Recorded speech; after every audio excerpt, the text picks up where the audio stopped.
te oigo. ¿Tú me oyes? ¿Me oyes? Yo no te oigo a ti.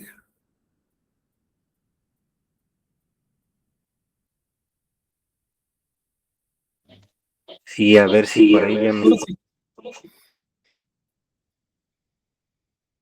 Ahora no. me escucho doble. Ahora sí.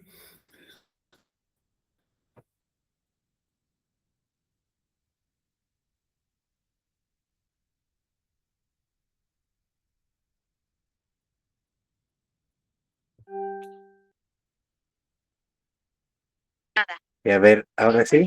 Sí, te escucho bien. Bien, ya. Ya arreglando ya los problemas técnicos. Pero bueno, estuvimos escuchando partes de las canciones de Huaycan. Y bueno, pueden ir a su canal, que bueno, se encuentra aquí, lo pueden ver en la pantalla, ahora sí. Y bueno, lo buscan como justamente Huaycan. Y pueden encontrar, acaba de subir nuevas canciones que fueron las que estábamos escuchando desde al principio. Entonces, pues para que vayan por allá, mientras pues, iniciamos eh, la transmisión ya oficial del programa. Y bueno, nada más voy por acá al tonal o al kin, en este caso.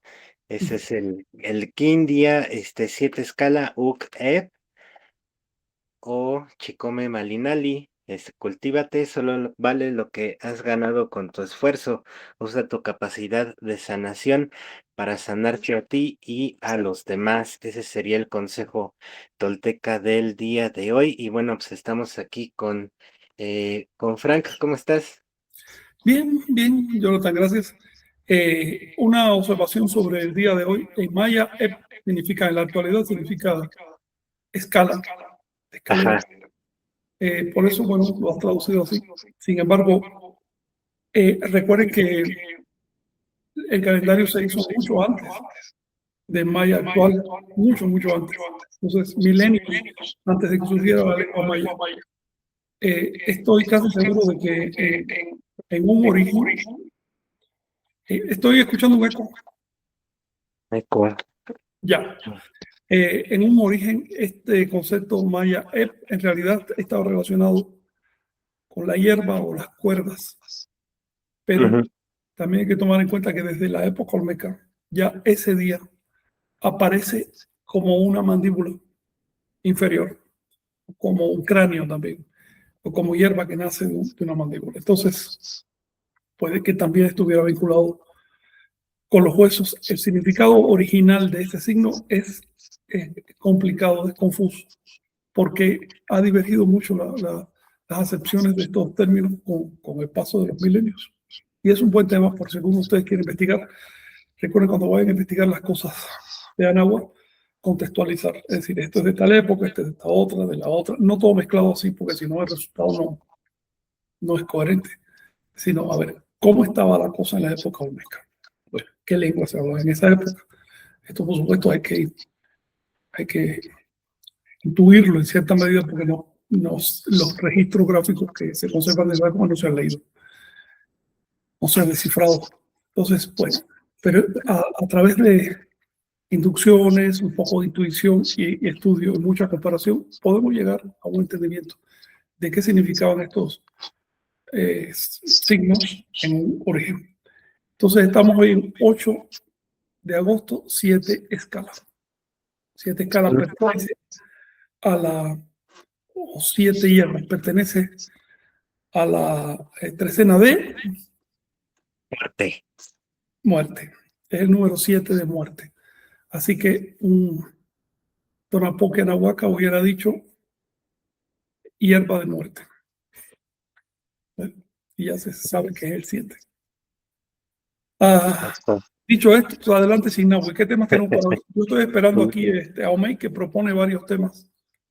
Órale, sí, pues hay varias cuestiones a resolver. Bueno, nada más vamos a, este, como me habían dicho que les había gustado lo del número. Es el programa Nikanash número Chiknaupuali on Chicuey. Ese el número. Y bueno, pues, rápido, ¿no? Es el nueve veintenas más 8 unidades. Es así de Así que he sencillo, dicho, ¿no? 9 veintenas se dice, Chignau, ¿cuál?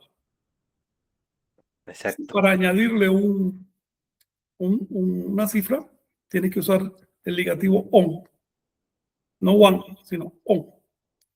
Y Napoleón Chicoy. Recuerda, si lo que vas a añadir es otro orden, entonces si usas one. Por ejemplo, si dices Sensontli one Sempuali, 420, ahí usa one. Pero si lo que vas a añadir es una cifra, usas on. Esto es un uso antiguo. Ya desde hace como 2 siglos se perdió ese uso y todo, ahora todo se dice one, pero eso es influencia del español. Porque en Ujú. español todo se liga con y se dice náhuatl one. Pero en el náhuatl, digamos, clásico, antiguo, había una partícula específica para unir eh, cifras, y esa es la partícula on, que es necesario conocer porque forma parte de nombres sagrados. Y si uno no sabe lo que significa esa partícula, traduce mal los nombres sagrados. Así es. Y bueno, pues nada más recordar eso, ¿no? Que aunque pueda haber modificaciones en la actualidad, pues lo principal que tratamos de transmitir es pues, lo que se mantuvo en la etapa, pues, digamos, más clásica o digamos, del origen, de la raíz, lo que intenta representar, no lo que actualmente se pueda creer o Claro. digamos, esté correcto o no, ya pueda ser una variante moderna o pueda ser que aún mantenga esa misma esencia, ¿no? Siempre procuraremos que ir hacia la raíz y que de ahí se Claro. pueda. Recuerden que nosotros vamos a las raíces en busca de una base para poder hacer los estudios y los análisis, ¿no? Pero no porque estemos fijos en las raíces. Nosotros no somos un grupo de tradición. La iglesia tolteca no es un grupo tradicional. Los grupos de tradición buscan conservar las raíces. Nosotros estudiamos las raíces, pero para seguir adelante. Nosotros queremos adaptar la cultura nahuatl al presente y al futuro. No quedarnos únicamente mirando para atrás, ¿no? Pero para hacer una adaptación correcta tienes que conocer las raíces y a profundidad. Entonces, por eso nosotros hacemos énfasis en buscar, por ejemplo, las lenguas clásicas, los significados antiguos. Lenguas clásicas, en el caso del maya y el náhuatl, le llamamos a las lenguas que habían o que se hablaban en el momento que llegaron los invasores europeos. ¿Okay? No confundir con el periodo clásico. El periodo clásico empezó hace 2000 años, 2200 años. Y eso fue un periodo de la historia en que todavía no se hablaba náhuatl ni maya, que simplemente no aplica al caso. Esto lo digo porque en alguna conferencia en la zona maya, precisamente, estoy hablando de maya clásico y de pronto un chavo saltó y dijo, sí, pero esto no es de hace 2000 años, esto es más reciente. No no conocían este detalle y puede prestarse a confusión. Le llamamos maya clásico, cuyo nombre correcto, la verdad, es Itzatam, a lo que se hablaba cuando llegaron los españoles. Y náhuatl clásico, cuyo nombre propio es Tepili o Tepilatoli, a lo que se hablaba cuando llegaron los españoles. Las fuentes, bueno, es importante conocer las lenguas de esa época porque dejaron muchos textos escritos. Las fuentes escritas generalmente están en esas lenguas y para poderlos aprovechar, pues hay que conocerlas. ¿O hay algo que comentar? Pues sí, o sea, creo que están hablando precisamente en el orden de ideas de la temática maya, ¿no? De los textos sagrados y de... Sí, no hemos entrado en los temas de hoy, la verdad estamos solo presentando ahora eh, algo que me gustaría tocar Ujú. de, antes, son los cantos que estoy oyendo Huaycán, que Sí, justamente son parte de un esfuerzo por rescatar la lengua clásica. sí. Y ya después Y entrar en temas mayas, si te parece, y en el tema de fondo de hoy, que nos estamos preparando para el aniversario de la caída de de Tenochtitlan. la caída. Ajá. Y sabes, también en este mes ocurre algo muy interesante, precisamente en relación al 13 de agosto, que hay en el Zócalo, toman el Zócalo y hacen las culturas indígenas, ¿no? La visión indigenista. Este mes es el mes preciso en donde se hace toda pues sí, la propaganda y la visión, pues sí, de la visión cultural, ¿no? De las culturas antiguas. Entonces, estando en el contexto de la ley de los pueblos indígenas y afromexicanos, también es muy interesante pues, hablar como de estos temas, ¿no?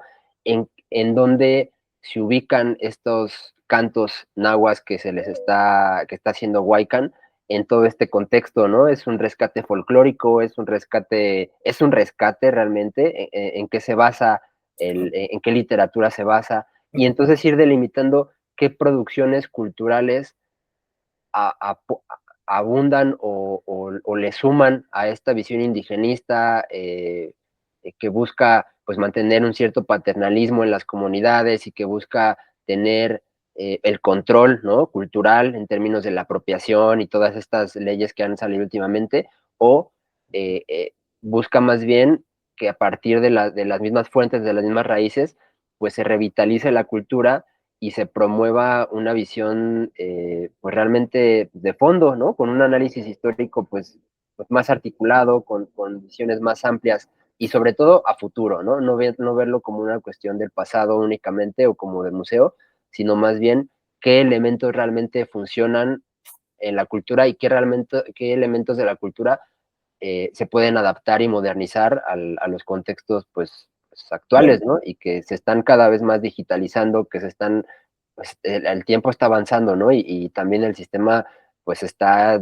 transformando bastante y pues en cómo nos está agarrando el futuro, ¿no? Cómo nos va a agarrar, Sí, en qué momento nos va ya no a está agarrar. agarrando. Y ya nos está agarrando más bien. Sí, ya empieza a ser complicado seguirle la marcha a los adelantos, pero si no se Sí. hace, bueno, quienes no lo hagan, las culturas y los individuos que no sigan esa marcha, se quedan marginados Ujú, de la información.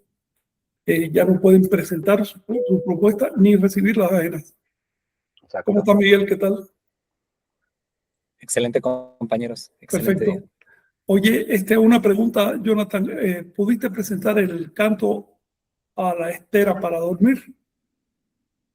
Sí, sí fue con el que iniciamos el día de hoy la Me transmisión. gustaría, ¿te parece si lo pones otra vez? Es cortito, porque yo no pude Sí, oírlo. Sí, a ver, nada pero más. los oyentes lo pueden escuchar. Sí, lo van a escuchar, nada más deja inicio acá Sí, compartir la pantalla. compartir la Y, pantalla. Yo quería presentar el texto en náhuatl para que la gente lo pueda ir siguiendo ok, a si medida quieres que escucha. lo pongo a ver, deja Son las ver cosas que cómo. hablábamos, hay que estar actualizado con todo esto. Pero si se puede escuchar la música al mismo tiempo ver el texto en náhuatl, tanto mejor. mm, a ver si puedes presentar. Creo que sí, ya deja presentar dos pantallas. ¿Sí? A ver, Sí, intenta tú primero y yo, bueno, voy poniendo esta, exacto. que es, pues, ah, con la flechita.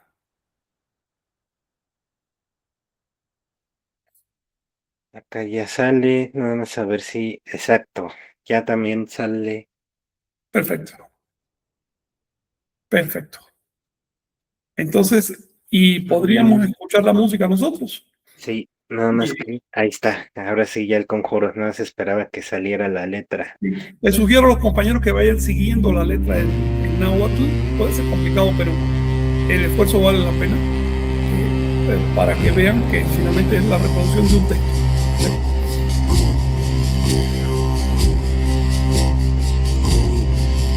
Porque se escucha en la transmisión, nada más que acá no. Ok, Entonces, ahora cuando sí. termine la transmisión. Nu šila petlacinai naukam patika mašalotok. No tam iki, no titos ivi. Auhia vitsen tlavelilok. In teka mokahka javo jolla poliuhki.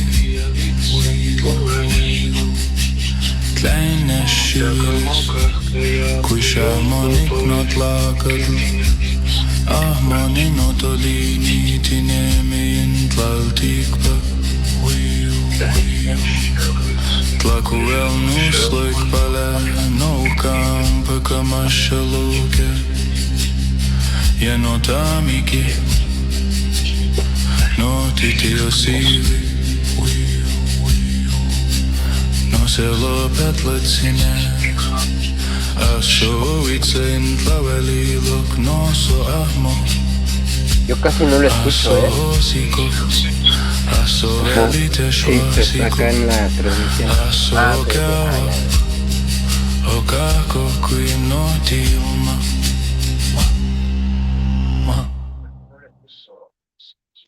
Listo, a ver, ahí terminó Perfecto. esta parte. Se escuchó acá en la transmisión, aquí en el Meet, no, por estas fallas de que luego hace el eco. No hay problema con eso. Para lo que hace falta, ahora no es tan necesario oírlo. Oye, te acabo de mandar el enlace a YouTube, que es por donde yo escucho esa música. Por si quieres pegárselo a los compañeros. Ajá, sí, por acá. Ahí lo hay varias tengo. canciones nuevas. Huaycán ha subido como 4 canciones nuevas y tiene como otras 3 que me dio a escuchar que vienen por ahí, pero están esperando aprobación de esa empresa de Spotify, ¿no? Creo que es. Ujú. Entonces, vienen ya esas canciones. Quería comentar algunos detalles en particular sobre esto que acabamos de escuchar. Es un conjuro que aparece en la colección de conjuros médicos, que son en realidad conjuros que usaba la gente en general y también lo usaban los nahuales. Los nahuales lo usaban para hipnotizar a los pacientes, los nahuales que se dedicaban a la medicina. Y está escrito en lengua náhuatl clásica con una variante que se llama nahualatolio o nahualitoa, también le dice, que quiere decir lengua de nahuales o lengua oculta. Pero es náhuatl clásico. Se conservan, fueron conservados por el padre Alarcón, quien hizo una campaña para erradicar estos conjuros, y como parte de la campaña pues tenía que enseñar a los curas, ¿no? Como eran los conjuros, y por eso se conservan. Así que son esas paradojas de los invasores los que han permitido en muchas ocasiones conservar los textos originales. Estos conjuros forman parte de un texto grande, son en realidad más de 50 conjuros, son textos sagrados, obviamente. Casi todos describen la anécdota de la vida de Seaca Topirsi. Son antiguos, aunque están en náhuatl clásico. El náhuatl clásico es una lengua relativamente reciente. Empieza a fines del siglo XIV, agarró su esplendor en el siglo XV. Pero el contenido te dice que es muy, muy anterior. Son adaptaciones de textos anteriores, probablemente textos creados en náhuatl, que es la lengua anterior al náhuatl. Y comienza haciendo una invocación al petate, a la estera donde va a dormir la persona, que le llama estera de ocelote, es decir, una estera protectora, fiera, que sabe defender a la persona que va encima, ¿no? Es como un viaje que va a hacer en la noche encima de su estera. Y le dice: tú que abres tu boca a los 4 rumbos, Naucampan, Ticamachalutoc, quiere decir, bueno, son las 4 esquinas o los 4 lados de la estera, son bocas que se abren metafóricamente, y que tienes sed y hambre, es decir, que también que eres un ser vivo, que estás consciente, porque ya viene el malvado, el burlador de la gente. Ese es Tezcatlipoca, el burlador, el que viene a meter pesadillas, el que viene a perturbar la mente para que la gente no se pueda dormir, insomnios, pesadillas y demás. Ese es el malvado que viene en la noche. Recuerden que todo esto es metafórico, ¿no? Una persona normal, con cierta educación, no creía que literalmente venga un malvado de noche a hacerte cosquillas, ¿no? Sigue diciendo, bueno, termina preguntándole, ¿acaso vino, se acercó, se llevó mi manta? ¿Quién se llevó mi manta? Se lo pongo como ejemplo de una oración, digamos, que se hacía antes de dormir, sobre todo cuando la persona iba a dormir en el monte. Y eso le daba un sentido de protección psicológica. La lengua en que se escriben estos conjuros es muy aglutinante, tiene palabras largas. Aquí está transliterada de manera fonética para que puedan leer el sonido real. Si lo hubiera puesto con la ortografía del padre Alarcón de hace 4 siglos, algunos fonos y algunas sílabas, por ejemplo, se habrían leído mal, porque es una ortografía bastante caprichosa que fue la que hicieron los curas. Esa ortografía antigua que hicieron los curas es todavía la que se usa en las academias y demás, porque no les interesa que la gente pronuncie correctamente. Y los grupos de la tradición la conservan porque se lo dicen de la academia. Pero es necesario y urge politizar la lengua náhuatl y todas las lenguas nativas de América, porque es absurdo que se hayan quedado clavadas en una ortografía de hace 5 siglos y no evolucionan. El español desde entonces ha dado varios saltos evolutivos, ha hecho varias reformas. El inglés incluso. Pero las lenguas americanas están clavadas tal como los curas definieron hace 5 siglos y eso hay que cambiar. Bueno, dejo de compartirles y vamos a programa. Sí, esto está muy en línea con el consejo que dejaba el Almactan de alzarnos con valor. Y también se me hace importante mencionar que la última línea del libro, de este librito que leímos, es para cuando ya despierta. Lo primero me parece que es para el sueño y la última oración ya es cuando se levanta la persona. Seguro que si lo trabajamos con calma y vemos los juegos de palabras que contiene eso, habla más. Sospecho que el conjuro se refiere a los sueños y que es una indicación para ensoñar y demás. Pero bueno, solo quería mostrarlo como para dar una imagen, ¿no?, de cómo eran las costumbres de aquella época y para explicar qué es lo que está haciendo Huaycán. Huaycán no está haciendo música en el sentido habitual de la palabra, no, está musicalizando textos clásicos sagrados. El objeto primario es dar a conocer esos textos. Por lo tanto, sí, es un rescate. Bueno, no es que el texto no se conozca, ¿no? El texto está ahí en los archivos desde hace 4 o 5 siglos, pero prácticamente nadie lo ha leído. Entonces es un rescate para popularizar. Como parte de esa divulgación de estos textos, pues hace falta poner música. Y ahorita ya existen recursos para ello que facilitan la cosa. No es que Huaycán o otros músicos no puedan crear la música por su cuenta, ¿no? Pero en el caso de estos textos sagrados, más bien se trata de darle un cierto ambiente, una cierta textura musical para hacerlos atractivos. Pero el énfasis y lo que debe atender el que escucha es al contenido. Darse cuenta de que existe toda una literatura sagrada en lengua náhuatl, como también en maya, pero en lengua náhuatl sobre todo es muy grande. Para que comparen, todos los textos sagrados mayas caben en un volumen de 500 páginas, pero los textos náhuatl necesitan 3 volúmenes, son como 1500 páginas. Es otra dimensión y todo eso hay que funcionalizar.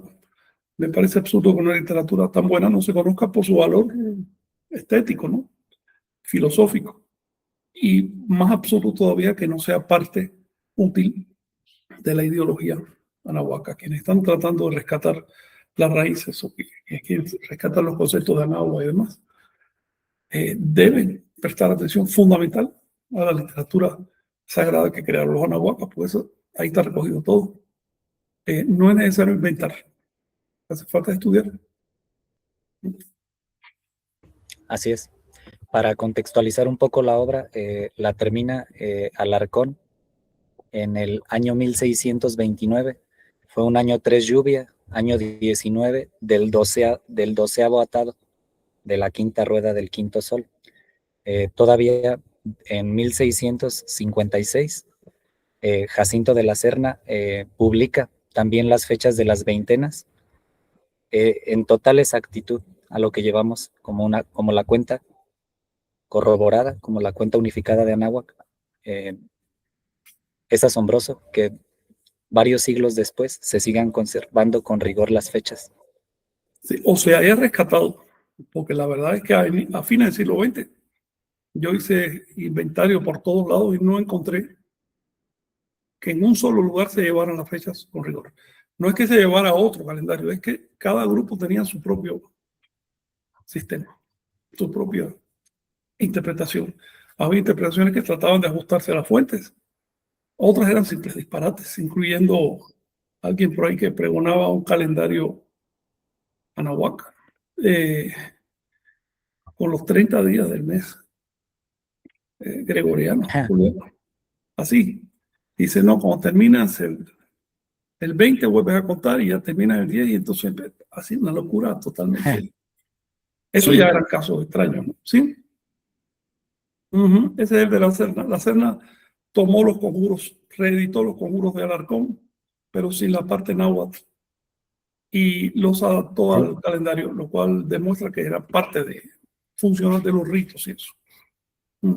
¿Querías Sí, mostrar algo lo ahí? traigo lo traigo sin ánimo de desviar demasiado. Sí, sí. Se me hace importante mencionar estas notas. Aquí presenta precisamente Tlaxochimaco o Miquelhuitzintli como la octava veintena, pero añade una nota al final. Dice, este mes corresponde al noveno del calendario primero y añade la conmemoración de los muertos. Es decir, nos está reportando dos números diferentes para las Sí. veintenas, pero es Sí, 9 y 8. importante notar que son de parte de un mismo sistema. Claro. De hecho, no recuerdo si fue el que lo aclaró o fue Durán. Varios cronistas lo aclararon. El calendario ritual comenzaba al mes siguiente que el calendario civil. Por lo tanto, pues sí, esta veintena es la octava ritual, pero es la novena del calendario civil. Aquel calendario tenía varias funciones, varios usos, que empezaban en diferentes veintenas. Para eso estaban las veintenas, para marcar los diferentes usos del calendario. Eso ha creado mucha confusión en la actualidad. Los investigadores de corte académico generalmente dicen, no, yo prefiero esta veintena, no es un asunto que yo prefiero. Es un asunto de entender por qué las diferencias y no correr a decir que los antiguos se equivocaron, ¿no? Sino tratar de encontrar el sistema que articula todo eso. En eso estamos en la actualidad. Claro. El calendario yo creo que ya desde el punto de vista civil ya está descifrado. Lo que falta es descifrar, más bien vincular la parte profética. El calendario tenía dos grandes dimensiones que son la civil y la profética. La profética sirve de puente a una tercera dimensión que se usó de modo restringido, pero que es la más llamativa, la que más se conoce, que es la cuenta larga. Entonces, si tienes la profética bien afinada con la civil, puedes alinear también la cuenta larga y en ese caso ya queda redondo el calendario. Es un trabajo que todavía queda pendiente por hacer. Te lo digo por si quieren irle entrando a eso.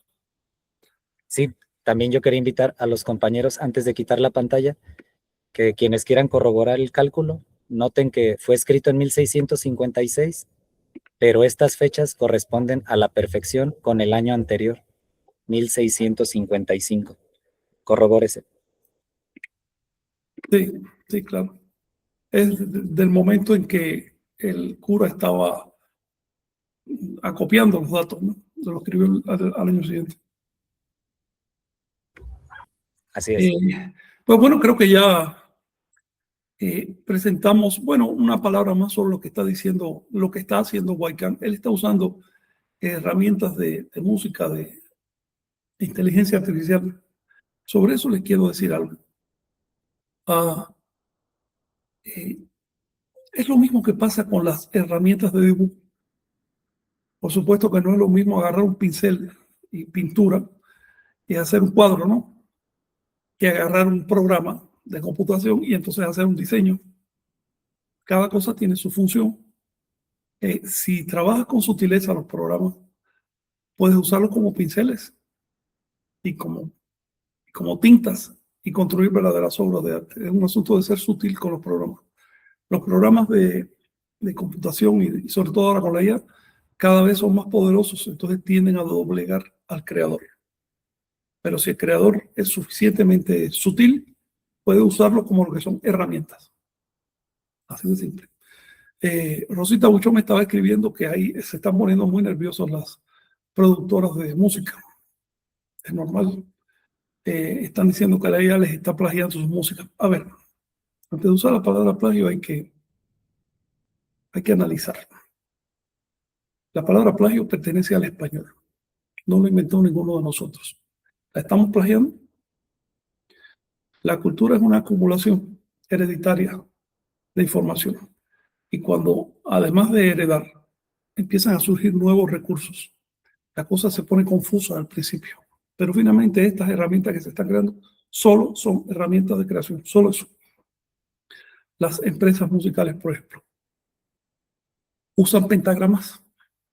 Tienen un signo por acá y unas rayas. Ninguna empresa musical inventó eso. Lo heredó de gente que creó eso hace 800 años.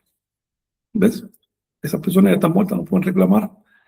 Y tampoco es justo que reclamen por un desarrollo cultural que finalmente beneficia y afecta a todos.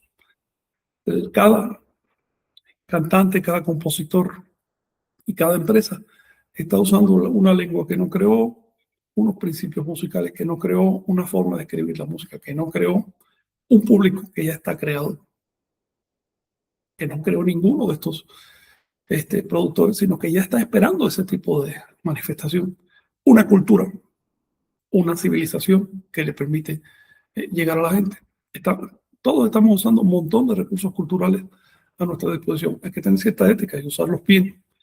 Pero la postura de tratar de eliminar el progreso en aras de beneficios capitalistas, tarde o temprano destruye al interesado.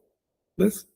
Pues si tú empiezas a aislar al artista de su público, el público se va a ir con otro. Así de simple. Mi consejo a los artistas es adáptense a las circunstancias, aprendan a usar las herramientas, úsenlas mejor que los demás, compitan. No traten de poner el pie. Imagínate que como diseñador, por ejemplo, tú usas Excel y que venga alguien y te diga, no, tu producto de Excel no funciona porque estás usando Excel. Es simplemente una herramienta. Yo podría decirle, no, lo que tú me dices no funciona porque estás usando ropa y la ropa la inventó otro. ¿Ves? Entonces la cultura es un compartir, y mientras más libre, más culto, y más extenso, y más profundo, más fuerte, más creativo, y también van a subir todo tipo de aberraciones, pero de eso se trata. La cultura tiene que competir para que sea verdaderamente funcional.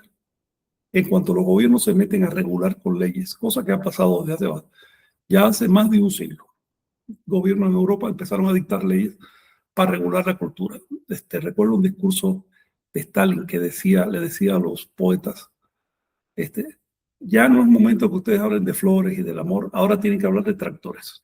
Cuando un político, que además era un imbécil desde el punto de vista cultural o de sensibilidad cultural, se mete a dictarle a los artistas lo que tienen que hacer, o a los escritores lo que tienen que escribir y demás, empieza a morirse la cultura. No es de extrañar que la cultura norteamericana, que vivía en un contexto mucho más libre, haya sobrepasado a la soviética, y que ahora los soviéticos estén imitando la cultura americana. Fueron 70 años inhibiendo la creación cultural con leyes. Esto lo digo porque estamos viendo a pasar. En toda la Tierra hay una tendencia de la civilización global que luego se impone sobre los estados nacionales a tomar el control de la cultura. Eso se manifiesta, por ejemplo, con la censura, con los intentos de someter todo al registro autoral. Todo al registro autoral. Como si tuvieras inventado la lengua que usas, ¿no? Así. El resultado empieza a ser ya el empobrecimiento de la cultura. Los creadores ya tienen miedo de expresarse. Pero la cosa está llegando a niveles muy densos. Nos escribía un dignatario maya, o nos mandaba decir por teléfono, que ya hasta le da miedo ponerle nombres mayas a sus hijos, no sea que los demanden.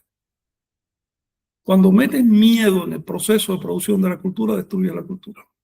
Ojalá que algún legislador escuche esto y entienda que personas que no tienen carrera en antropología, sociología, personas que no entienden los procesos sociales, deberían abstenerse de dictar leyes.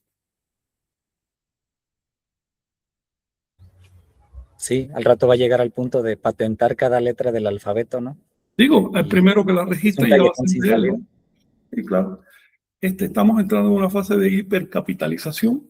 Una muestra de esa hipercapitalización son las leyes de apropiación cultural. Como si la cultura, a ver, si yo te quito algo, ya lo tengo yo y tú no lo puedes usar. Pero si tú lo sigues usando, no te lo he quitado. Es así de simple. Primero no perviertas las palabras. Apropiación es si yo te impido a ti usar lo tuyo. Pero si yo solo me inspiro en lo tuyo, no me estoy apropiando. Al contrario, te estoy haciendo difusión. Las culturas que entienden ese juego sobreviven y crecen. Las que se ponen mochas, las que se ponen conservadoras, las que invocan leyes capitalistas para interferir, o comunistas, para interferir en el proceso cultural, terminan extinguiéndose. Claro, los políticos no lo saben porque no conocen la historia, pero nosotros que entendemos la historia y que la estamos analizando, tenemos suficientes precedentes, así que también tenemos un deber frente a la sociedad.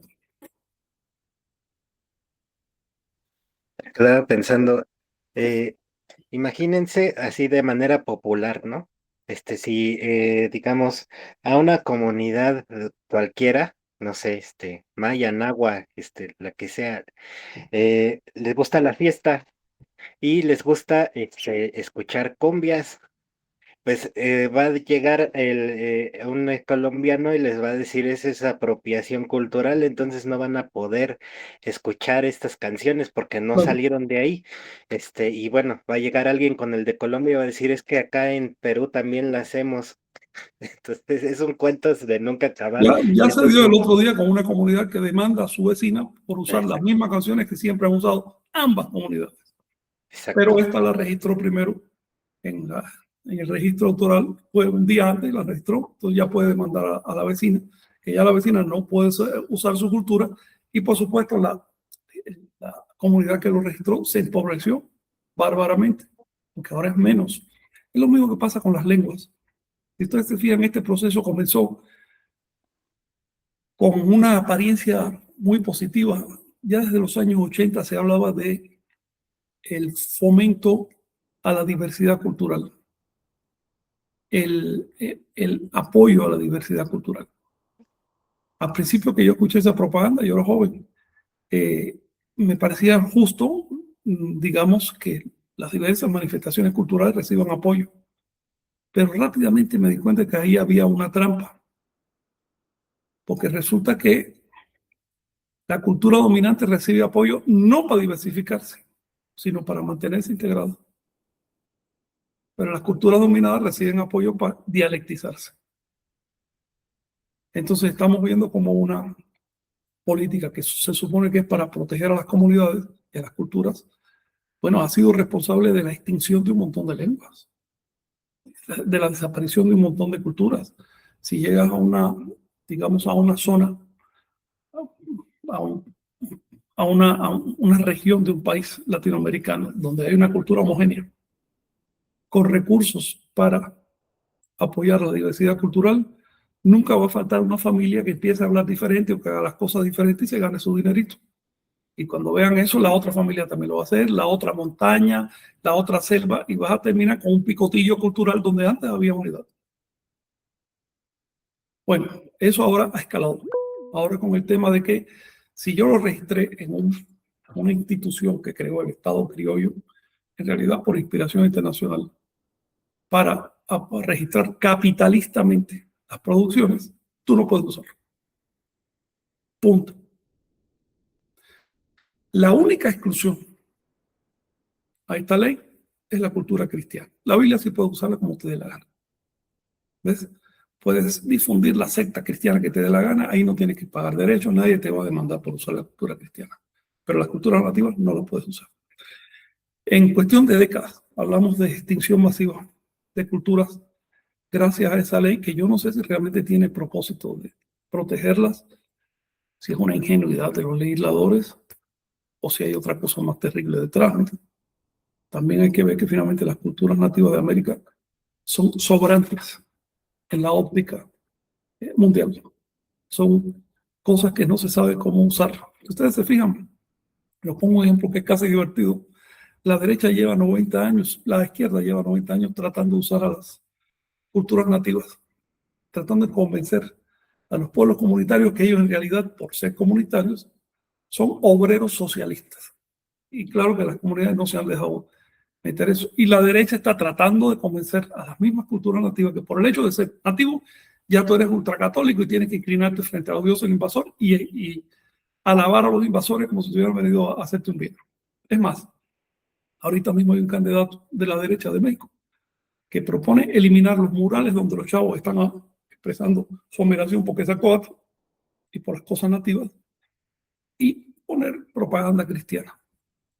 Entonces, estamos viendo que posiciones totalmente contrarias en el espectro político no acaban de entender a los dichosos nativos. Resultado, más vale que salgan de la ecuación. Y por eso ahorita la tendencia en toda América es reducirlos reducirlos territorialmente o culturalmente o lingüísticamente, reducirlos. Es decir, no te puedes salir de ahí. Dentro de tu comuna puedes usar tus temas culturales siempre que le des tributo al político que dirige este asunto. Como está pasando a los mayas, que ya no quieren ni ponerle nombre mayas a sus hijos.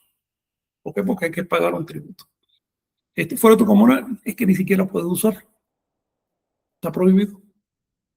Entonces estamos regresando a algo que descubrió Estados Unidos en el siglo XIX, que fue reducir a los nativos, concentrarlos, ¿no?, en reservas. Ahora las reservas son de naturaleza cultural. Y veo una tendencia también sorprendente a definir las relaciones entre comunidades en términos raciales.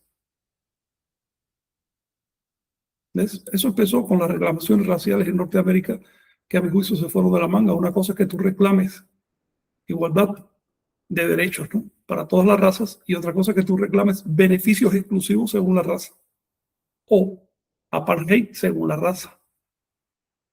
¿Ves? La cuota de raza pervierte la ley. Y eso aplicado a Latinoamérica es terrible, porque entonces vamos a tener leyes que van a definir a la gente según su genoma. Y la verdad, a mí me parece denigrante que una política tan colonialista se aplique en el siglo XXI. Aquí tenemos un caso. ¿El trauma puede convertirse en cultura? No, falso. El trauma no se convierte en cultura, el trauma es incultura. No te dejes engañar por frases tontas. El trauma no se convierte en cultura, es incultura, va en contra de la cultura. Cultura es creación. Si estás traumatizado no puedes crear, lo más que puedes repetir. Cultura es creación. Para eso tienes que ser un ser libre, libre de traumas, obviamente, libre de esquemas de esclerosis mentales. Dice que cuando el dolor se transmite de generación en generación, etcétera, etcétera, eso es llorar por migajas. Básicamente lo que está haciendo esta frase, probablemente el autor no se dé cuenta de ello, es llorarle al sistema por migajas. Entonces, si el sistema me da unas migajitas, ya yo me callo porque ya compensó mi dolor con un dinerito que yo no me gané. No, el merecimiento parte del individuo, no es generacional. Yo no merezco lo que merecieron mis antepasados, ni merezco lo que ellos merecieron. Parte del individuo. Es lo que yo me gané. El principio tolteca básico es no aceptar lo que no me he ganado, mucho menos estarlo reclamando. Así que con todo cariño para este joven que dice eso, pero no sabe lo que estás diciendo, que son una víctima del sistema. ¿Te cayeron la boca con dinero o cómo fue la cosa?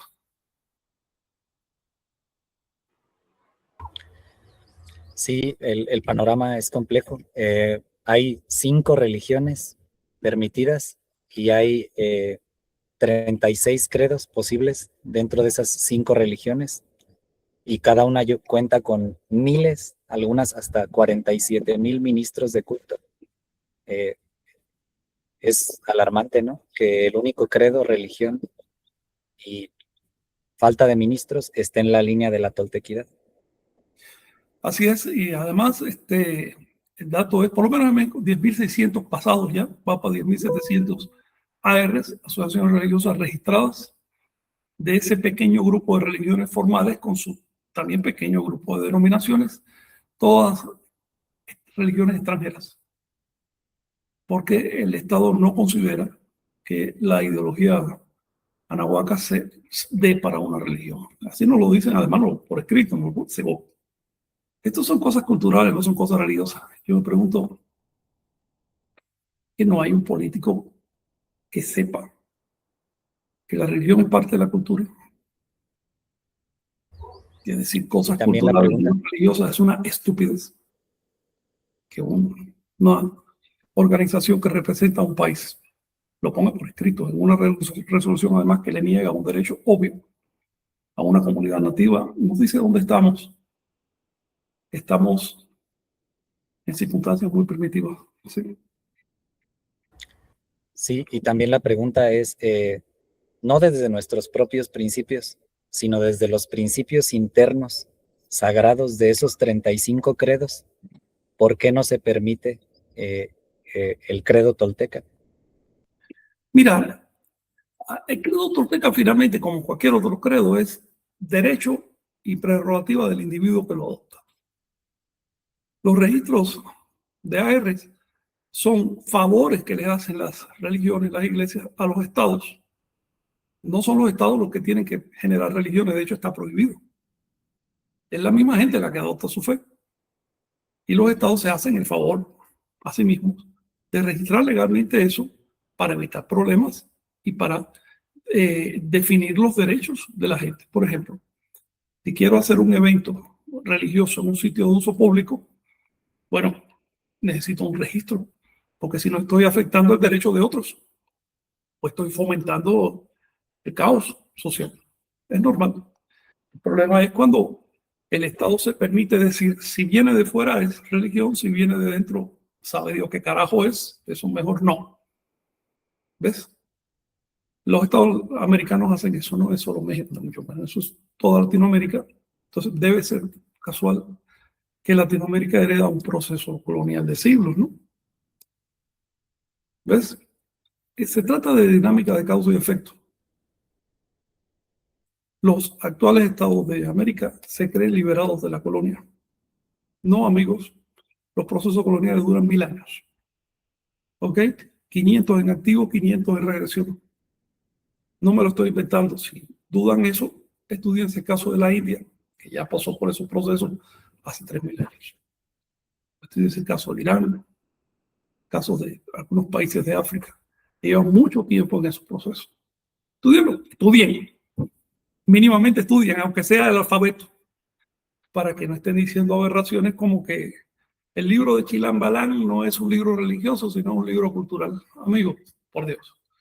Quienes definen su fe, quienes definen sus libros sagrados, sus creencias, sus dogmas, sus doctrinas, son los propios usuarios. Los usuarios no están obligados a reportar de su fe al Estado. En el caso de los mayas, ellos han tenido ese gesto, que el Estado no ha sabido reconocer. Veremos en qué termina esto. La verdad, en otras circunstancias yo hubiera dicho, los mayas son más, digamos, resistentes que los propios estados criollos. Pero la verdad es que ahorita las comunidades nativas están en un estado tal de descomposición que ya no puedo decir eso. Si no reciben apoyo de la sociedad rápido, para el 2050 ya no queda.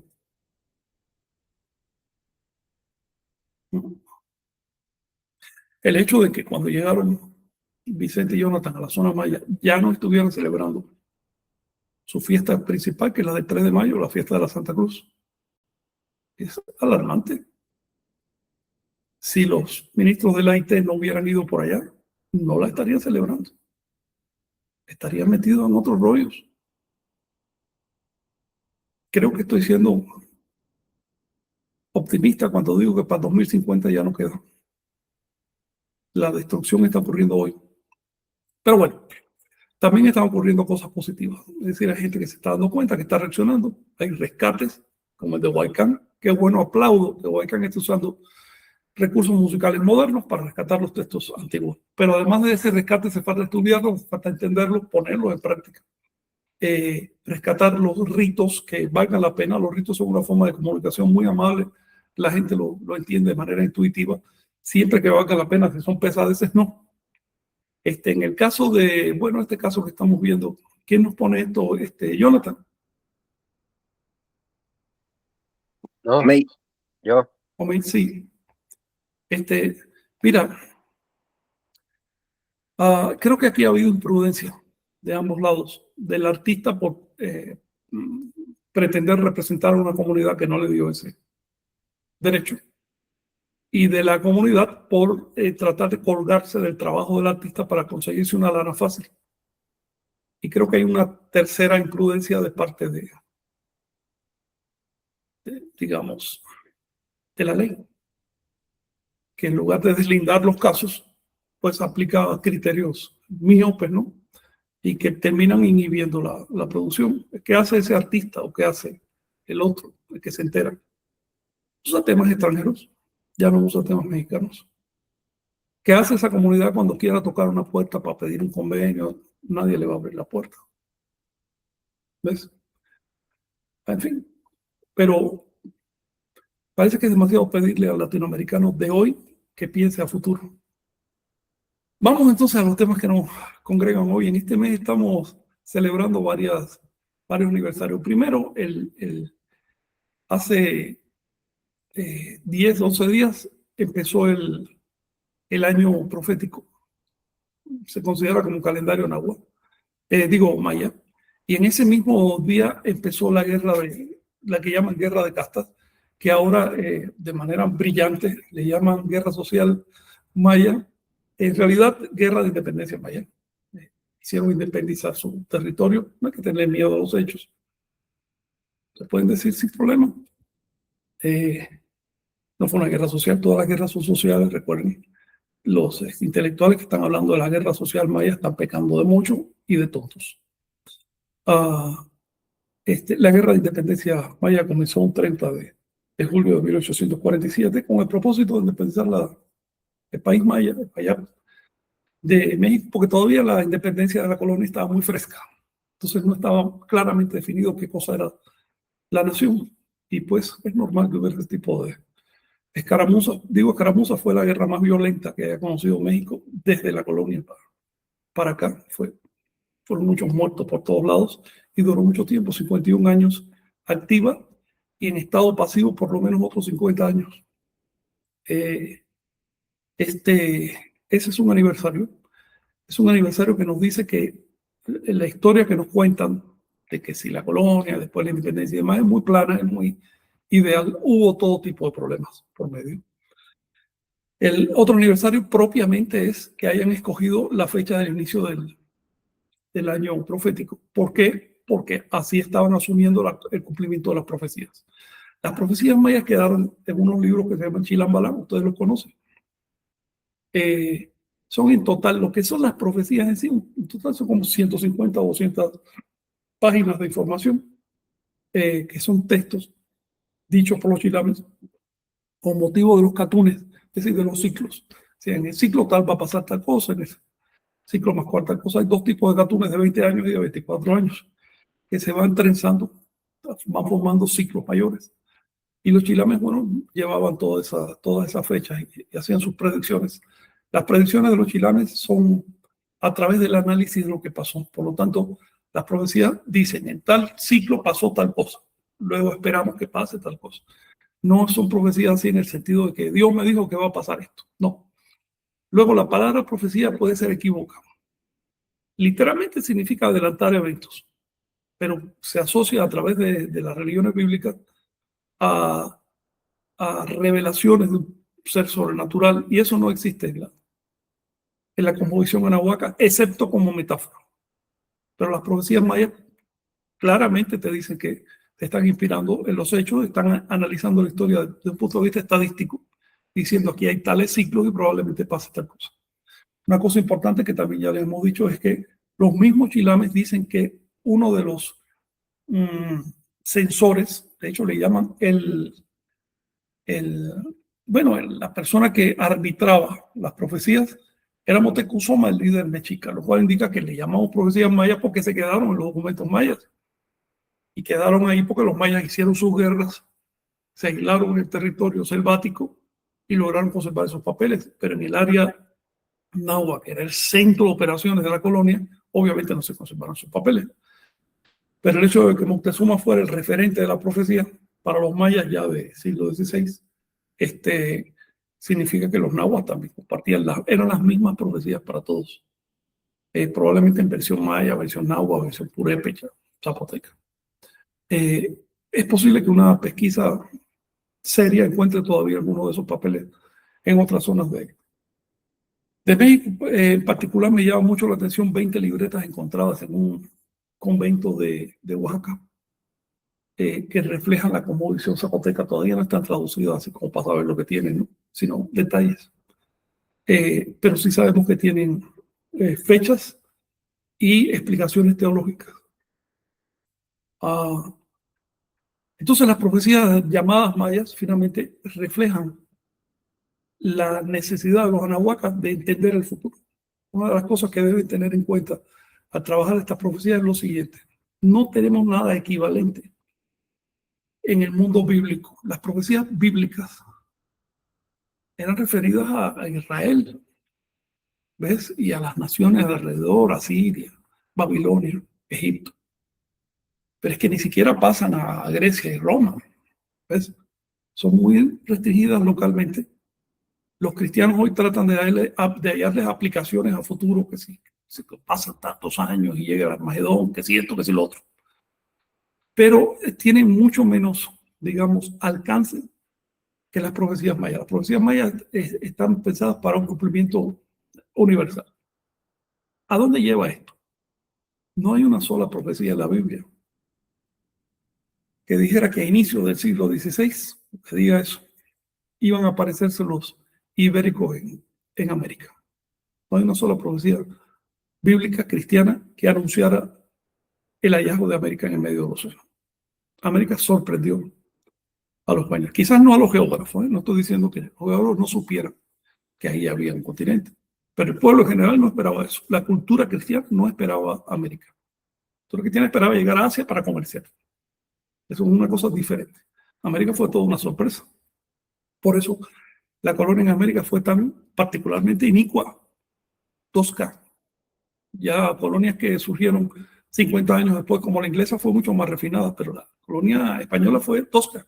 Llegó a destruir, a arrasar, porque no entendía, porque no esperaba que eso existiera. En cambio, las profecías mayas y las profecías anahuacas esperaban una irrupción desde el exterior y un cambio radical de fe, con palabras muy fuertes. Esperaban eso. Cuando llegaron los españoles, ocurrió un fenómeno inesperado. La religiosidad mesoamericana se confirmó.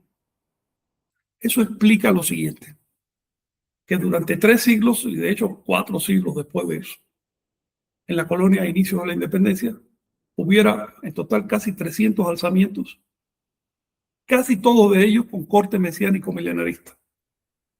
Y ese corte no estaba inspirado en la religión cristiana, porque la religión cristiana no previó el encuentro, sino la religión anahuaca. En otras palabras, y ahí lo tenemos en los mayas, todavía en 1847 estaban usando su calendario sagrado para iniciar una guerra. Su calendario profético. Es decir, las profecías de los anahuacas resultaron validadas con la llegada de los europeos y le dieron una ascendencia moral momentánea a las creencias de los nativos. Y en lugar de, observen lo que pasó, llega a una civilización, se come a otra desde el punto de vista político y territorial, material. Pero en lugar de extinguirse la religión de los nativos, lo que ocurre es un avivamiento mesiánico milenarista. Eso hay que explicarlo. Y se explica por esto que les acabo de decir. En otras partes de la tierra que no existió el fenómeno de la profecía, fue simplemente evangelización y ya. Pero en el caso de Anáhuac no fue así. Esto que les estoy comentando no lo han analizado los historiadores, no le han prestado atención. En parte porque no conocen las profecías ni el calendario. Y también porque no les interesa mucho el tema, ¿no? Es mucho más fácil hablar de un proceso de sincretismo, pero un proceso de sincretismo tiende a amortiguar las expresiones religiosas en ambos bandos. ¿Ves? Tiende a llegar a un consenso.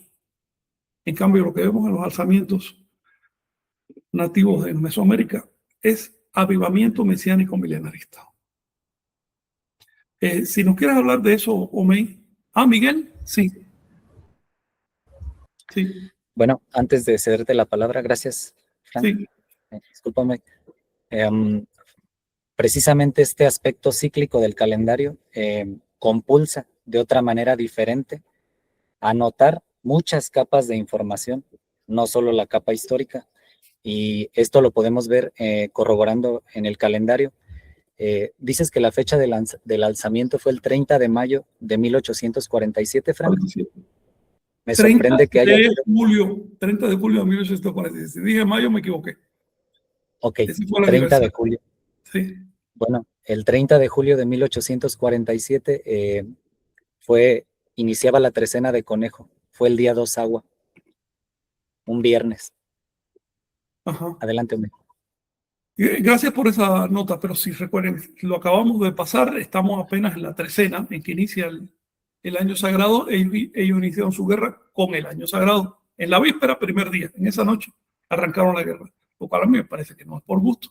Además, esto recoge una tradición. Por ejemplo, la primera guerra, el primer alzamiento maya ocurrió en Valladolid, que en esa época se llamaba Saki, en 1546. ¿Cuándo? El día del fuego nuevo. Es imprescindible que los historiadores aprendan calendario y aprendan el sistema profético para que se den cuenta de esos nexos. No es que simplemente ocurriera el día tal de noviembre, no, fue el día del fuego nuevo. Entonces se comprende la prédica. En esa fecha se alzó un individuo llamado Chilán Ambal, que se declaró el retorno de Kukulcán. Dijo, Kukulcán está regresando a través de mí y vamos a instalar de nuevo el país maya. Lo cual, de paso, desmiente el hecho de que, desmiente la idea de que ocurrió un sincretismo fácil y que los anahuacas aceptaron al Dios de los cristianos. No, todavía en el siglo XVII los chilames balames estaban hablando en contra de aceptar el cristianismo de sus dioses. ¿Okay? Los procesos sincréticos en realidad ocurrieron a través de los ciclos astronómicos. Caso claro es el 3 de mayo. ¿Por qué? Porque los ciclos astronómicos son los mismos para cristianos y para nativos. Por lo tanto, es muy fácil de pronto empezar a sincretizar a partir de un día astronómico importante, igual de importante para todos. Empezaron a través de los signos. ¿Por qué? Porque los signos eran básicamente los mismos en todos lados. La misma cruz de América de los cristianos, el mismo doble triángulo de los semitas y de los mesoamericanos, la misma suástica por todos lados. Si tienen los mismos signos en todos lados, es muy fácil empezar procesos sincréticos por ahí. Pero lo que respecta a aceptar como un todo las autoridades cristianas con sus dioses y su moralidad, eso no fue así, fue muy diferente. Fue imposición. El proceso de imposición además se hizo a las malas. Luego tenemos un proceso sincrético por el cual los nativos reconocieron que el otro también usaba los mismos signos y que por lo tanto podían usar un lenguaje común para no llegar a escaramuzas. Y un proceso de imposición de una religión sobre otra que sí determinó guerras de castas. Una cosa importante, te lo digo a ti más bien, Omey, porque tú estudias el proceso mesiánico milenarista, es que las guerras de castas, si bien tenían una motivación política, territorial y económica también, en realidad estaban movidas, estaban detonadas por temas ideológicos. Lo tenemos en el Santo Almaj, el libro del Almaj, donde se están alzando los mayas en 1847, acaban de exterminar a la gente del pueblo de Tepic. Sin embargo, el Santo Almaj llama a tomar las armas. ¿Con qué pretexto? ¿Con qué motivo? Con un motivo religioso, que están a punto de profanar la cruz. Entonces, para evitar, así dice el libro de Chomín, para evitar que los criollos profanaran la Santa Cruz, nos alzamos en guerra. Lo estaban matando, pero prefieren invocar un tema religioso. ¿Por qué?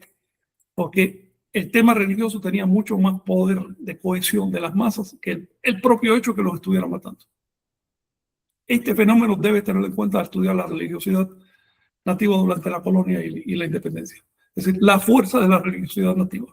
También deben tener en cuenta otra cosa. Ustedes lo han, tú lo has visto al ir a la zona maya. Que cuando hablan en español te dicen una cosa, pero por dentro es otra cosa. Yo lo vi cuando hablé con don Cornelio Puc, cuando le pregunté, ¿y usted de qué religión es? Me dijo, soy católico. ¿Ves? Y le volví a preguntar, ¿de veras usted es católico? No, yo no soy católico. ¿Te das cuenta? Existe esa dobleza todavía por miedo al sistema. El proceso de sincretismo se ha exagerado. Se está usando como muestra del encuentro de la religión cristiana con la religión arahuaca. Los fenómenos que se dan en las ciudades, como la peregrinación al santuario de la Virgen, que esto, lo otro, pero esos son fenómenos citadinos, no son de campo. En el campo más bien se da un fenómeno de dobleza y encubrimiento de las creencias.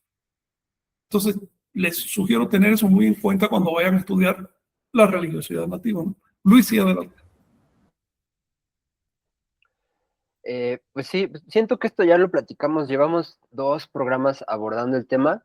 La verdad creo que ya lo hablamos ampliamente, hemos hecho un recuento de todo, y yo solamente quería como regresar un poco al inicio de la charla, todas estas contradicciones de simbolismos y de instituciones, que precisamente la toltequidad es un grado de desarrollo civilizatorio en donde se organizan símbolos e instituciones. En términos de la visión de la cuestión cultural y civilizatoria, pues por eso somos Iglesia Tolteca, porque el concepto a lo que aspiramos es a una integración de esas contradicciones y a la superación de esas contradicciones. ¿Por qué perseguimos este objetivo?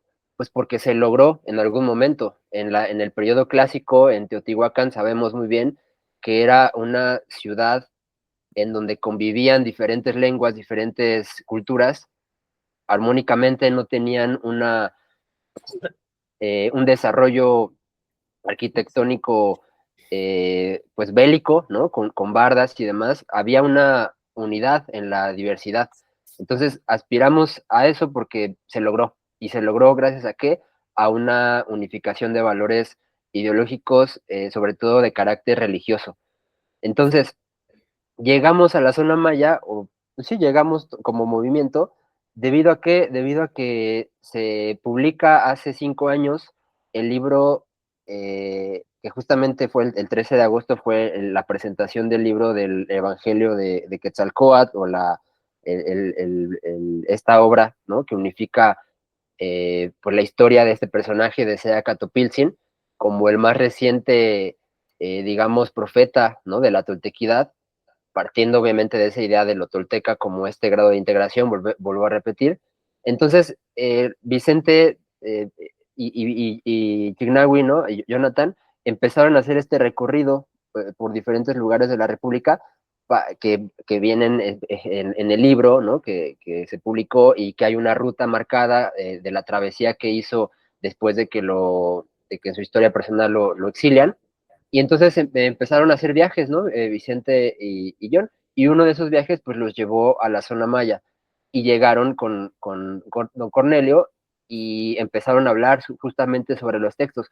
Por eso es que hicimos una parada en esa zona, porque nos dimos cuenta que había una organización, una iglesia, ¿no? Como nosotros, que también había pervivido y con una historia muy larga, ¿no? Entonces, por eso nos detuvimos y seguimos ahí con ellos, porque hicimos esta colaboración, este intercambio, ¿no?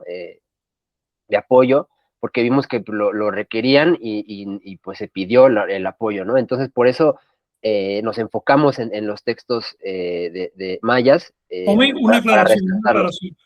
una aclaración. En realidad, en esa fecha, 13 de agosto del 2021, Ujú. vinieron don Cornelio y otros 2 dignatarios mayas a la Ajá. Ciudad de México. Ellos estuvieron presentes en ese lanzamiento. Sí, Es decir, no es que fuimos a partir de ese lanzamiento, sino que no, ellos estaban ya aquí. En ese momento ellos me pidieron a mí y a Vicente que les apoyáramos con el registro de su fe ante Segov. Lo pidieron de manera formal. Ya a mí me lo habían pedido otros dignatarios de un periodo anterior, en el 2012, pero fue de palabra, ¿no? Pero ya de manera formal, ante cámaras y todo. Eso fue el 13 de agosto del 21. Y a partir de ahí, obviamente, Vicente y Jonathan se pusieron las botas y fueron a recorrer todo aquello y empezó a ocurrir todo este fenómeno de hallazgos de manuscritos y demás. Ajá. Sí, es decir, hubo un contacto previo. Sí. No fue a partir de ahí que sino, y por otro lado, ya en el 2019 estaban publicados los textos de Chilambalán, es decir, Exacto. antes de la visita de don Cornelio. Sí. Lo que se hizo fue, bueno, se redondeó el asunto. Sí, estoy mencionando esto porque esto ya lo platicamos el programa pasado, justo. Hablamos justo del cambio de los generales, las dinámicas, o sea, sí, ya lo platicamos en el programa pasado, pero vamos, estoy como recapitulando para ubicarnos en el momento presente, en donde los dignatarios pues tienen una partida dentro del, y que esto es público, ¿no? Esto es información del 2023. Hay procesos de clientelares, ¿no? Esto es el de 2023, son 400 personas empadronadas. Estos son el número de dignatarios aproximado, obviamente hay más, ¿no? Estos son los que están como dados de alta, los centros ceremoniales, los pagos bimestrales o trimestrales o a veces hasta cuatrimestrales, dependiendo del momento de político, ¿no? Si necesitan dar más lana, pues les dan más lana menos, en menos periodo, y si pasa mucho tiempo, pues es que no son temas electorales, no son momentos electorales, ¿no? Es los presupuestos totales y los líderes de cada centro ceremonial. Entonces, a esto se le llama pues un proceso clientelar, ¿no? En la política mexicana, después de los cacicazgos, ¿no? De los líderes regionales, locales, se empieza a institucionalizar precisamente la dinámica política y se generan dinámicas clientelares, ¿no? En donde hay partidas presupuestales en los gobiernos estatales para dar dinero, ¿no? Entonces veíamos también esto es público, esto es una nota que por ahí está en internet, y también encontré otra que hablaban como de las guardias que en ese momento se hacían en la época de la guerra, ¿no? Tal cual, y hablaban de que había estaban cada centro ceremonial o cada centro ceremonial tenía la obligación de mandar 150 soldados para hacer las guardias en Chanzan, bueno, en donde estaba el principal centro, ¿no? En su momento más álgido.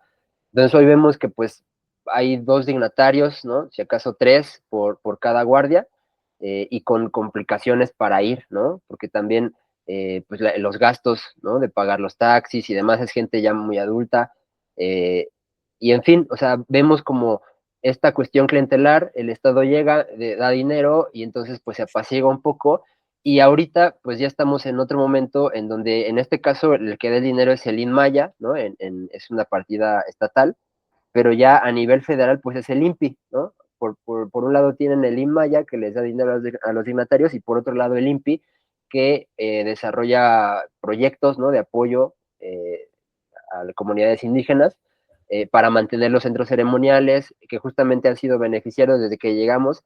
Notamos la gestión que había hecho don Cornelio y demás personas que lo agrupan, que lo acompañan, pues para bajar recursos, ¿no? Del INPI.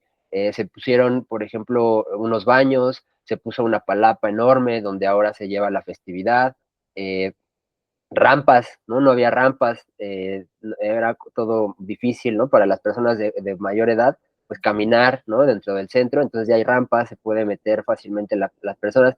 Entonces, don Cornelio tuvo esa visión de que ese lugar fuera más amable para recibir personas y nos recibió a nosotros, ¿no? Que nosotros llegamos desde el principio y nos quedamos ahí en el cuartel, ¿no? Colgábamos nuestra hamaca y ahí nos quedábamos y pues estábamos ahí quedándonos y pues asistiendo a las misas, ¿no? Que hacen 3 misas normalmente o a veces 2 en cada día y pues acompañando a la guardia, ¿no? Porque al final hoy en día lo que implica la guardia pues es hacer los rezos mayas en la cruz y recibir a las personas. Si llega alguien que se quiere casar, pues casarlos. Si alguien se iba a bautizar, pues bautizarlos. En fin, un servicio en ese sentido. Y lo que vimos también en esta última ocasión, pues fue justo un político que fue a hacer un acto ahí pues sí, tal cual, pues de acompañamiento, ¿no? Para no meternos en temas ahí, cuestiones más complicadas, pero fue recibido y pues pidió el apoyo, ¿no? De que lo ubicara, ¿no? Fue ahí a hacer presencia. Entonces nos damos cuenta y al cuestionar, ¿no? Un poco a algunos de las personas que lo recibieron, pues ellos nos decían, no, pues estamos nosotros abiertos, ¿no? Aquí al diálogo y a recibir a las personas como iglesia, no podemos cerrar las puertas a las personas que vienen aquí, ¿no? Entonces su visión es esa, ¿no? Como iglesia. Por eso es que al momento de hacer todas estas gestiones para los recursos, pues ellos como iglesia no tienen un registro como asociación religiosa, y entonces lo que tenían que hacer pues es una asociación civil, ¿no? De mientras, ¿no? En lo que consiguen su registro. Entonces nosotros empezamos a apoyarlos precisamente para que tuvieran los elementos adecuados para registrarse como asociación religiosa, ¿no? Lo que pide la ley como tal, ¿no?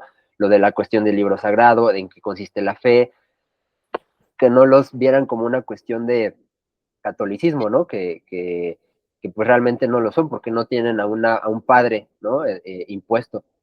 Entonces, pues justo ver cómo analizar la situación hoy en día y con esta cuestión de este mes en el que estamos, que la cuestión indigenista está más álgida, pues precisamente, ¿no? Estas consultas que se están llevando a cabo para la nueva ley, pues precisamente siguen esta dinámica probablemente clientelar, ¿no? Justamente veíamos que el personaje que dio la paz, ¿no? Y fin al conflicto de la guerra armada, checando el nombre de la representante maya, pues pertenece al Consejo de los Pueblos Indígenas, ¿no? Que es un ente ya relacionado con el Estado, en donde hay varios líderes, ¿no? A nivel regional, a nivel étnico, y ella es una ya inscrita, ¿no? Digamos, en ese padrón relacionado con el Estado, a nivel federal, ¿no? Es un consejo a nivel federal. Entonces, pues hay dinero de por medio y pues es una dinámica clientelar, ¿no? No hay una cuestión tampoco como de que sea de corrupción, porque todo tiene que ver con una cuestión de convenios y una cuestión institucional, ¿no? Y estamos en ese momento, ¿no? En donde después de la revolución, que fue una revolución, la revolución más igual, ¿no? Independencia maya, revolución más igual, guerra social maya, podemos darle muchos nombres. De hecho, el guerra social maya, pues es el nombre que ya están adoptando más las comunidades, ¿no? Porque les resuena más, les resulta más adecuado. Una pregunta, ¿no será porque les da miedo hablar de guerra de independencia? Sí, totalmente. No, eso es por miedo, no es por otra cosa. Sí, y porque están en un proceso también, pues justamente, como lo mencionó, pues a nivel clientelar, a nivel de arreglos con las instituciones, y porque también, pues es complicado mantener una 150 soldados por guardia. ¿Quién va a sembrar la milpa, ¿no? Claro. Para mantener Pero, a en ver, términos materiales, ¿no?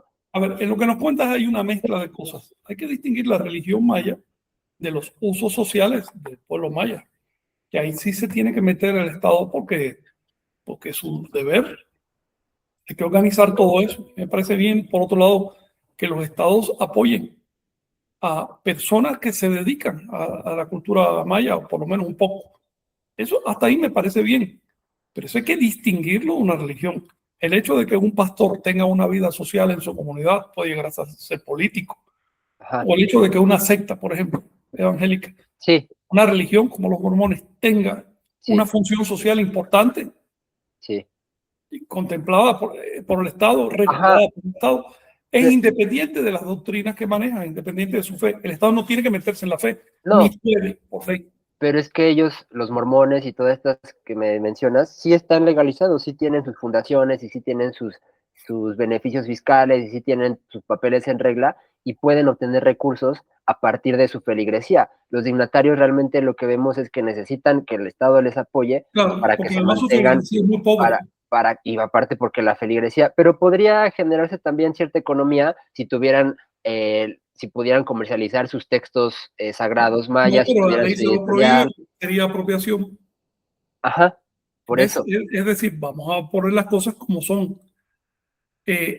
La fe es un tema independiente y ahí el Estado no debería meterse. Cuando el Estado se da el derecho de hacer listas culturales, es decir, tú crees en esto, tú crees en lo otro, además allá, está violando la ley, para empezar. No digo que el Estado lo esté haciendo, es por si acaso se le ocurre hacerlo. Está violando la Constitución, está violando las leyes más básicas del país, y es que la fe es asunto privado, pero además el Estado tiene prohibido meterse en temas religiosos. Hay separación de iglesia y Estado, y eso tiene que ser válido lo mismo para los blancos que para los no blancos. Por otro lado, ¿quién empezó a llamarles nativos a los nativos? La colonia. Instituto de nativos, eso es un concepto colonial. ¿Cómo puede haber algún tipo de adelanto social para estos pueblos si seguimos aplicando conceptos coloniales?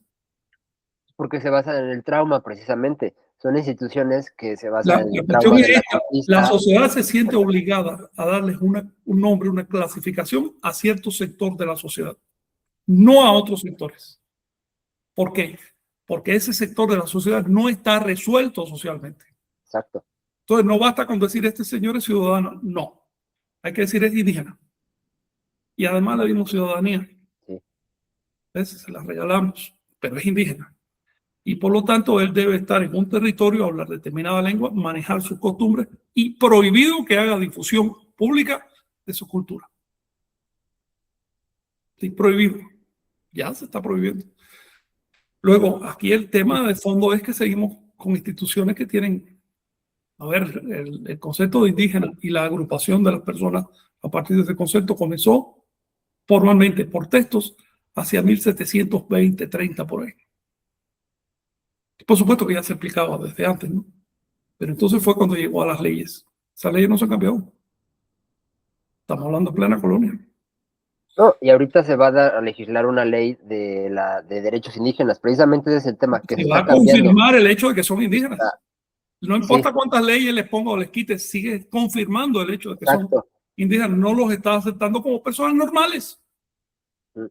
Porque hay una deuda histórica con ellos, porque fueron asesinados y porque su Y porque esa patrimonio deuda fue es mejor, vendido. esa deuda es mejor Ajá. resolverla eliminando al grupo al que se ofendió, porque entonces ya no habría deuda, que revisando los problemas que llevaron a esa ofensa. Pero bueno, nuestro papel no es generar las leyes, ni generar las políticas, ni nada. Si acaso señalar algo porque es elemental, ¿no? Nuestro papel es estrictamente religioso. Tiene que ver con creencias, con ritos, con doctrinas, con formas de llevar la fe. Y dentro de la religión anahuaca no hay indígenas. Punto. Miguel, ¿ibas a decir algo? Así es. Si me permiten enmarcar lo que hemos dicho, disculpen si es un comentario un poco largo. Bueno, es que la política funciona a corto plazo. La religión, en cambio, funciona a mucho más largo plazo. Bajo estas observaciones, hay 4 periodos a los que se ciñen el poder: la formación, el esplendor, la decadencia y la renovación. En este caso, el panorama que estamos planteando son las 3 renovaciones históricas que ha tenido la toltequidad. La primera fue en el 6º atado de la 3ª rueda del 5º sol, la cual dio lugar a Tiahuanaco y a Teotihuacán. Sí. Después, un segundo periodo comenzó en el primer atado de la 5ª rueda del 5º sol, un segundo periodo de renovación, que dio lugar a esa etapa pequeñita y decadente, diría yo, que son los incas y los mexicas. Es decir, eso fue la colita de esa renovación. Es una parte muy pequeña. Y la tercera renovación es la que vendría en el 6º atado de la primera rueda del primer nuevo sol en el futuro. Es por eso que estamos sembrando acá el compartir. Adelante. Órale. Esperemos que se pueda adelantar un poco todo eso, ¿sí? Y justamente si nos damos cuenta, la visión de la 4T, ¿no? Las 4 transformaciones en donde se ubican en la época revolucionaria, la reforma, ¿no? Son instrumentos, la historia sirve para eso, para ubicar un proyecto político y en este caso religioso. ¿Por qué no somos un partido político nosotros? ¿Por qué no estamos en ese ámbito? Pues porque no hay condiciones de momento. Primero hay que trabajar pues en la fe, en que la gente no te traicione, no se Es una vuelva cuestión de prioridad. alrededor de... Porque Es los prioridad. proyectos políticos, las revoluciones, porque precisamente hay procesos, ¿no? Revoluciones y procesos de institucionalización de esas revoluciones.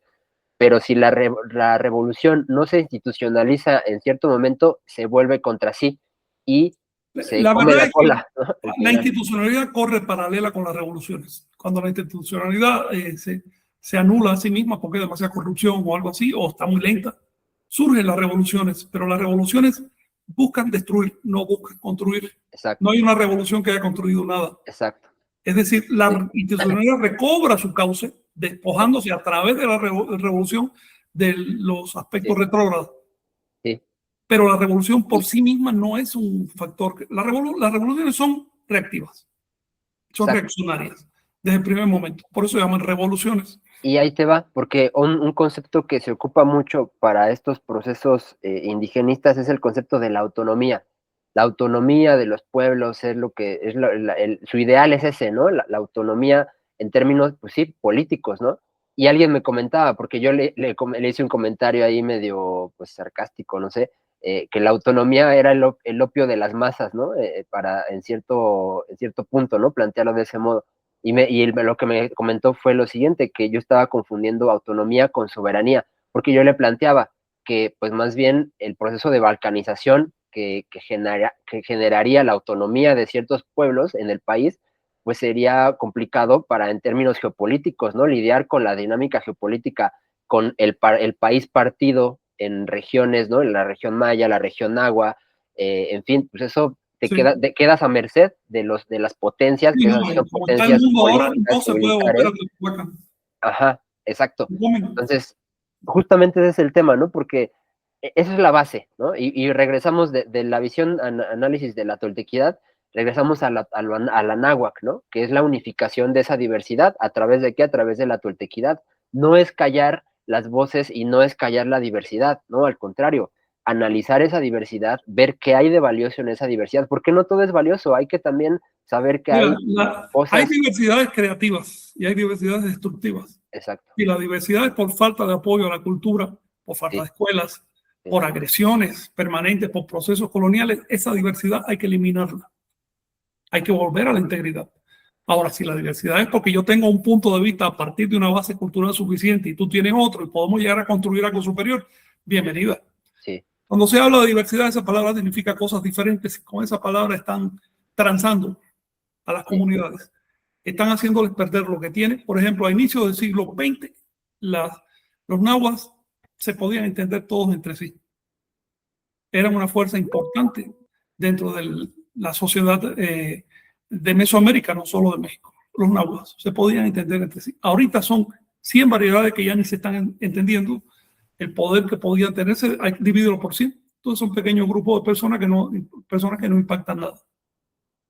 Y para poder salir de ese problema que hacen las comunidades, se ponen todavía más exclusivos.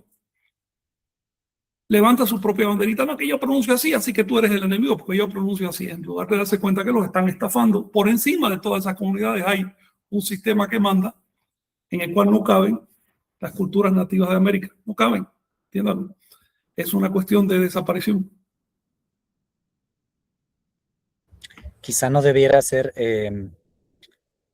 aconsejable llegar a la política, sobre todo a la política criolla, antes de que llegue la cultura, ¿no? Es decir, Primero la cultura y política antes de la tolteca, cultura fe, religiosidad. Tú lo acabas de decir. Un proceso político, así es. ¿cuánto dura? ¿Cómo se llamaban los políticos hace 50 años? ¿No? Ni sabemos, hombre.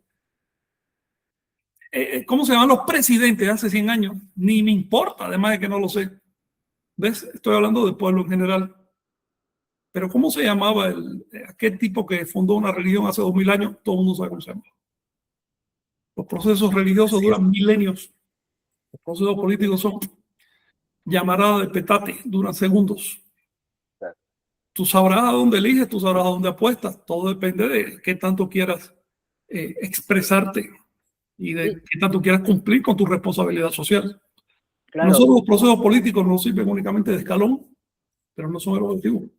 Exacto, porque también generas desconfianza, o sea, precisamente la animadversión, el rechazo que generó que un político fuera esta vez al santuario de la Cruz Parlante a la gente Y que eso no está metida, va a ser-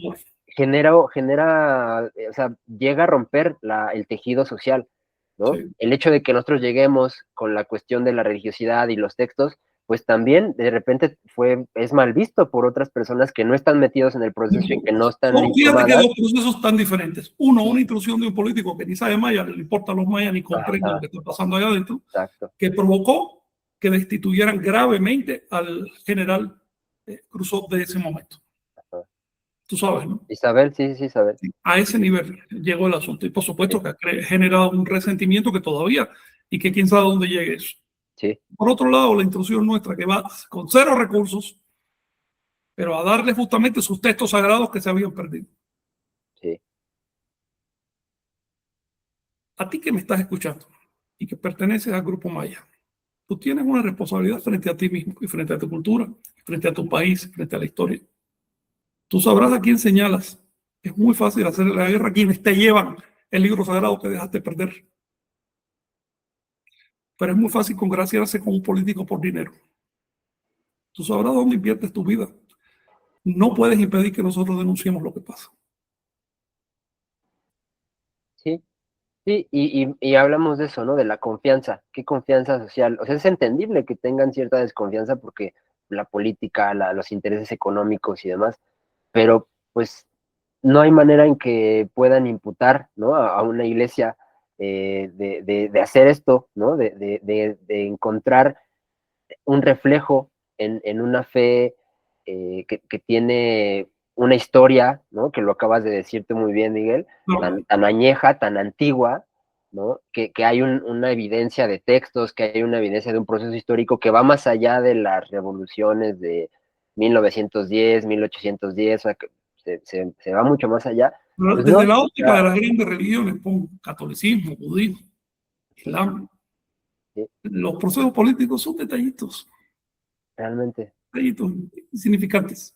Uh-huh. Desde la óptica de los políticos de todo el mundo. Obviamente, uno hormiga piensa que el charquito donde vive es todo, ¿no? Ahora,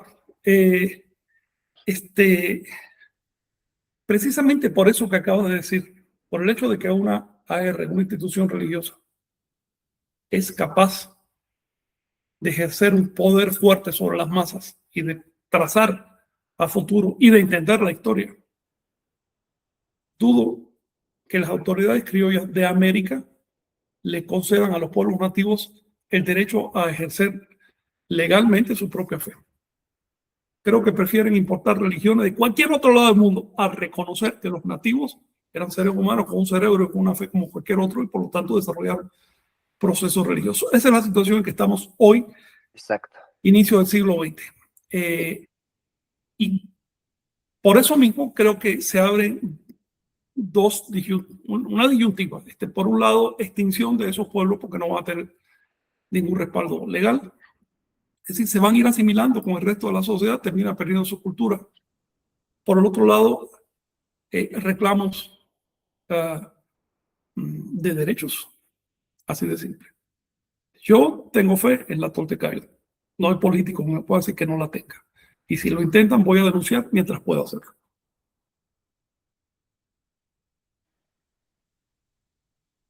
Pues sí, Yo tal cual. también. Compañeros, no, el tema era otro. Nos hemos metido en un rollo político por culpa de Omey, como siempre. No es cierto. Pero Vale la pena. el tema era de varios aniversarios que se cumplen y falta mencionar, hay que hacerlo brevemente, que en pocos días tenemos aniversario de la caída de Tenochtitlán. Sí. Ya hace 500 años, en una fecha como esta, ya se estaba preparando la destrucción de Cholula. Bueno, ya hacía un mes o dos que venía Cortés por ahí diciendo, tengo que quitar la capital religiosa de la Nahua y entonces se van a caer las fichas. ¿Ves? Porque la ideología es lo que sostiene a esta gente. Por eso Cortés no atacó primeramente Tenochtitlán, ni Texcoco, ni Tlaxcala, que eran las capitales náhuatl. Atacó Cholula, donde no había ejército, donde no había armas, era muy fácil atacar Cholula, donde vivían sacerdotes, que eran los que mantenían espiritualmente a todo el Anáhuac. Cuando cayó Cholula, cayó Anáhuac. los historiadores no están dándole atención a ese hecho, que no comprenden los fenómenos sociales, pero nosotros como iglesia estamos obligados a entender eso y a saber lo que pasó. Anáhuac no cayó cuando cayó Tenochtitlan el 13 de agosto. Anáhuac cayó en el 18 de octubre de 1519, cuando llegó Cortés a Cholula y asesinó a 6,000 sacerdotes desarmados sin que nadie dijera nada. Ni los mexicas dijeron nada, ni Cuauhtémoc dio la alarma, ni Xicotenca se molestó. Es más, estaban contentos. Es más, el premio que Cuauhtémoc y su familia le dieron a los españoles por hacer eso, ¿saben cuál fue, no? Año y pico gratis en uno de los mejores palacetes, el que fue Palacio de Azayacat, en el centro de Tenochtitlan, con comida garantizada. Ese fue el premio por destruir la iglesia tolteca. Digamos las cosas como son. Cuando Anáhuac perdió su fe, cuando perdió su clase sacerdotal, era la que sabía defender esa fe, se perdió Anáhuac. Y lo mismo pasó en Perú de manera todavía más tosca y más dramática. Pero lo primero que hicieron los españoles fue exterminar a los sacerdotes. Si sacerdotes nativos ya no había nada más que hacer. En otras palabras, no es que yo tenga una posición súper religiosona ni que esté muy a favor de los sacerdotes ni nada, pero hay que ver lo justo. Y es que una iglesia organizada le da al pueblo un baluarte imprescindible. Un pueblo que no tiene eso no hace historia. También esta es una observación a los compañeritos de la anarquía y del bolchevismo y demás que están tratando de destruir las religiones. Eso que tú estás tratando de hacer te lo inculcó una religión, no te das cuenta. Las religiones han sido el factor que te permite a ti usar ropa, usar internet, comer comida cocida y no ser un mono comiendo carroña en el monte. Han sido las religiones. Primero fue el proceso religioso, después el proceso político. Así es. Antes de tumbar Cholula, el sacerdocio tolteca, 20 días estuvieron hospedados en Tlaxcala con Xicoténcatl el Viejo. Entraron un día buitre y salieron un día buitre. Al siguiente día viento de la salida ocurre lo de Cholula. Y bueno, quizás sí dijeron algo los tenochcas y fue bienvenidos, no pasa nada, pásenle para acá, bien recibidos. 2 años después les costó la propia Tenochtitlan. Las cosas se pagan. Sí. Lo que vamos entonces a conmemorar, por supuesto que no es celebración el 13 de agosto, con un acto especial que queremos hacer, es el sello de un proceso de caída de una civilización, de 2 civilizaciones, porque caído a Anáhuac le cayeron a la otra. El sello de un proceso de caída. La caída de Tenochtitlan no fue más que el pago a las autoridades tenochcas, las autoridades mexicas, por la forma tan vendepatria como se comportaron frente a Cholula. Y desgraciadamente eso siempre lo paga el pueblo, porque las autoridades, bueno, le dieron títulos de duque y títulos de conde y títulos de esto, títulos nobiliarios que rápidamente aceptaron porque lo que les interesaba era tener poder. Pero el pueblo se perdió. Entonces eso es lo que vamos a conmemorar dentro de unos días con un evento. Yo les invito a participar. Después vamos a poner el programa que llevamos. Es un evento de la Iglesia Tolteca. Realmente cuando llega esta fecha yo me siento algo deprimido, sobre todo en la de octubre. Me afecta porque estoy viendo de modo tan claro un proceso histórico y me pregunto, ¿dónde están los historiadores? Tantas toneladas de libros que se han escrito, ¿dónde están? Porque este proceso es para que se entendiera, para que se dijera con mayúsculas. Y no, pues ni se menciona. No, que si los españoles, que si los mexicas, y después salen los neomexicas a tratar de... Espérate, no conoces tu historia.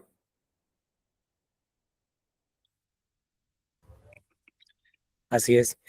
Me llama la atención, Frank, que si iniciamos una cuenta teórica en el día 1 dragón, antes del primer sol, y arrastramos todos los ciclos de sinódicos de Mercurio, ese día 1 serpiente inicia un año de Mercurio en 1 serpiente. Qué fuerte. Sí, yo no sé si sea, simplemente digo lo que dice el calendario. Lo que pasa, ¿no? Hay que ver si lo tenían en cuenta, probablemente sí. Pero no estoy insinuando, y no creo que tú lo hagas tampoco, que el planeta esté marcando nada, ¿no? No es astrología. Es simplemente la influencia de los astros sobre una cultura que de alguna manera se movía a partir de esa influencia, ¿no? Eso hay que tenerlo en cuenta. Bueno, creo que este programa ha quedado muy desperdigado con un montón de cosas que hemos tratado, pero finalmente se cubrieron los diferentes aniversarios. ¿Ustedes tienen algo más que añadir? Miguel o May, antes de pasar, si no, pues pasamos a las preguntas y ya vamos cerrando, ¿no? Sí, porque Sí. ya es muy tarde. Sí, ya es tarde. Bueno, yo sí quisiera añadir una sola cosa en base a esta misma lineamiento que estoy describiendo, y es que si ustedes lo notan, el 18 de octubre fue 13 dragón, el 19 de octubre es el que fue 1 viento, pero precisamente me llama mucho la atención que bajo esos mismos lineamientos teóricos que les digo, el año de Venus inicia 260 días antes, el año 13 serpiente, Es el perdón, el año aniversario tonal de 13 dragón. Sí, Entonces, 260, el día 261 del año de Venus Ah, tumban Cholula. eso está muy interesante y seguro que sí lo tuvieron en cuenta. La fiesta empezó en Gracias. víspera.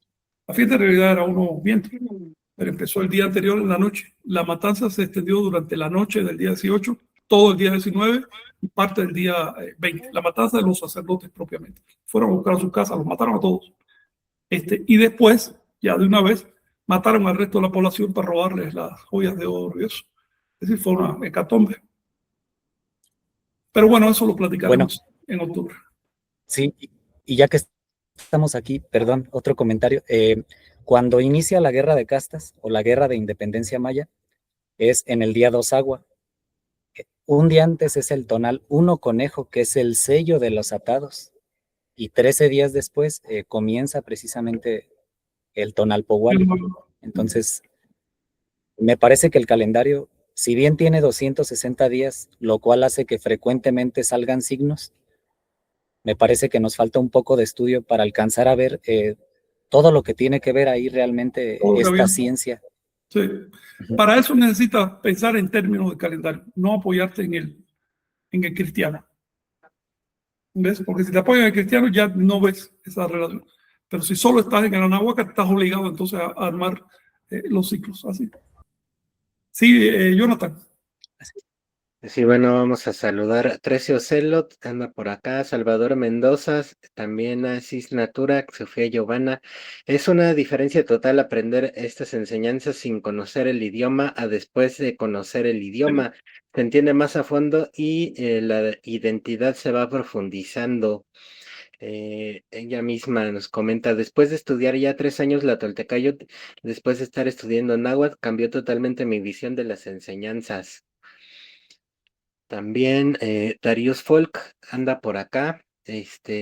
Nos comenta que le gusta ese sonido de las canciones de Huaycán, el mismo Darius Folk. Y para entender en castellano estos himnos y sortilegios musicalizados, y bueno, pues justamente pueden entrar a la página de teomuesli.org, donde Algo que me están. dice para esa pregunta que me dice Huaycán es que sí va a sacarle todo el tiempo para ponerle, por alguna razón no está siendo fácil poner los textos en los videos. No sé qué pasa con la empresa que da la autorización de subir eso. No sé qué pasa con los textos, pero que sí, van los textos original y su traducción, porque en realidad él está haciendo esto en gran medida para que sirvan para las clases de náhuatl. Es más fácil aprender a través de canto. Entonces tiene que ir original en traducción. El caso es que eso viene ya. Me dice que le va a dedicar un tiempo ahora que agarre unos días de vacaciones. Él está sacando de su tiempo de trabajo. No es tan fácil. Y cada canción de esta le cuesta, creo que en total 60 interacciones. Si no es que dame una canción y ya. No. Está haciendo cada detalle. Tiene que diseñarla, tararearla. La máquina es simplemente una herramienta. Luego no es tan sencillo. Es todo un trabajote. Por eso les insto a entrar a esa página, por lo menos de YouTube, que es la que yo conozco, y a darle clic. Exacto, sí, denle me gusta y bueno, pues también si pueden compartirla, mejor eso ayuda para que, bueno, se puedan reproducir y pues también se pueda monetizar y en este caso, también pues, pueda generar más canciones, ¿no? Eso ayuda muchísimo. Y bueno, también a Federico Quintela desde Montevideo, Uruguay, gracias por compartir este conocimiento. A Alfredo García Chávez, también saludos. Juan Antonio Slazo García, buen día. ¿Qué primer paso me recomiendan para empezar a entender mejor lo pasado y llevarlo a la práctica? No sé si está bien mi comentario, gracias, es lo que nos Claro, comenta.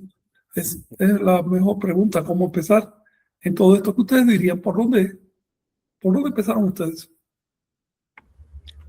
Bueno, hay que escuchar el corazón, ¿no? Porque es la ley de cada quien. Hay que ver ahí cuál es el poder de uno mismo y cuál es el servicio que uno quiere brindar. Y yo pienso que a través de ahí, de lo que uno mismo esté interesado de saber, podemos asistir a la enseñanza de una ciencia, siempre y cuando no perdamos nuestro interés original. Pero es lo que yo aconsejaría. Disculpa. Claro. Sí, Yo sugiero aprender un poco de la lengua náhuatl y un poco de calendario, porque con eso va puliendo la diferencia de símbolos, ¿no? Empiezas a integrarte con el otro. Y ya después, bueno, empezar a estudiar lo que es la teología tolteca, las historias y eso. Y hay que decirlo, paralelamente practicar.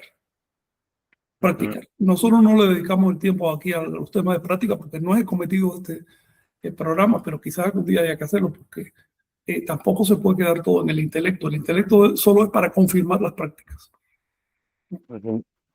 exacto. Y bueno, Honestidad, Honestidad, ser honesto es con lo uno, básico. La honestidad es lo básico. Sí, o saber sea, lo que uno quiere hacer. la pregunta creo que esa es base, ¿no? Realmente qué es lo que quieres hacer y para dónde vas. Si buscas con honestidad y con claridad, las cosas se van a ir presentando Claro. y Además, no esperar salvación de ninguna doctrina ni de ninguna iglesia, ni nada, no va por ahí. Esto es, a ver, si te interesa la iglesia tolteca es para servir, solo para servir, no es para servirse.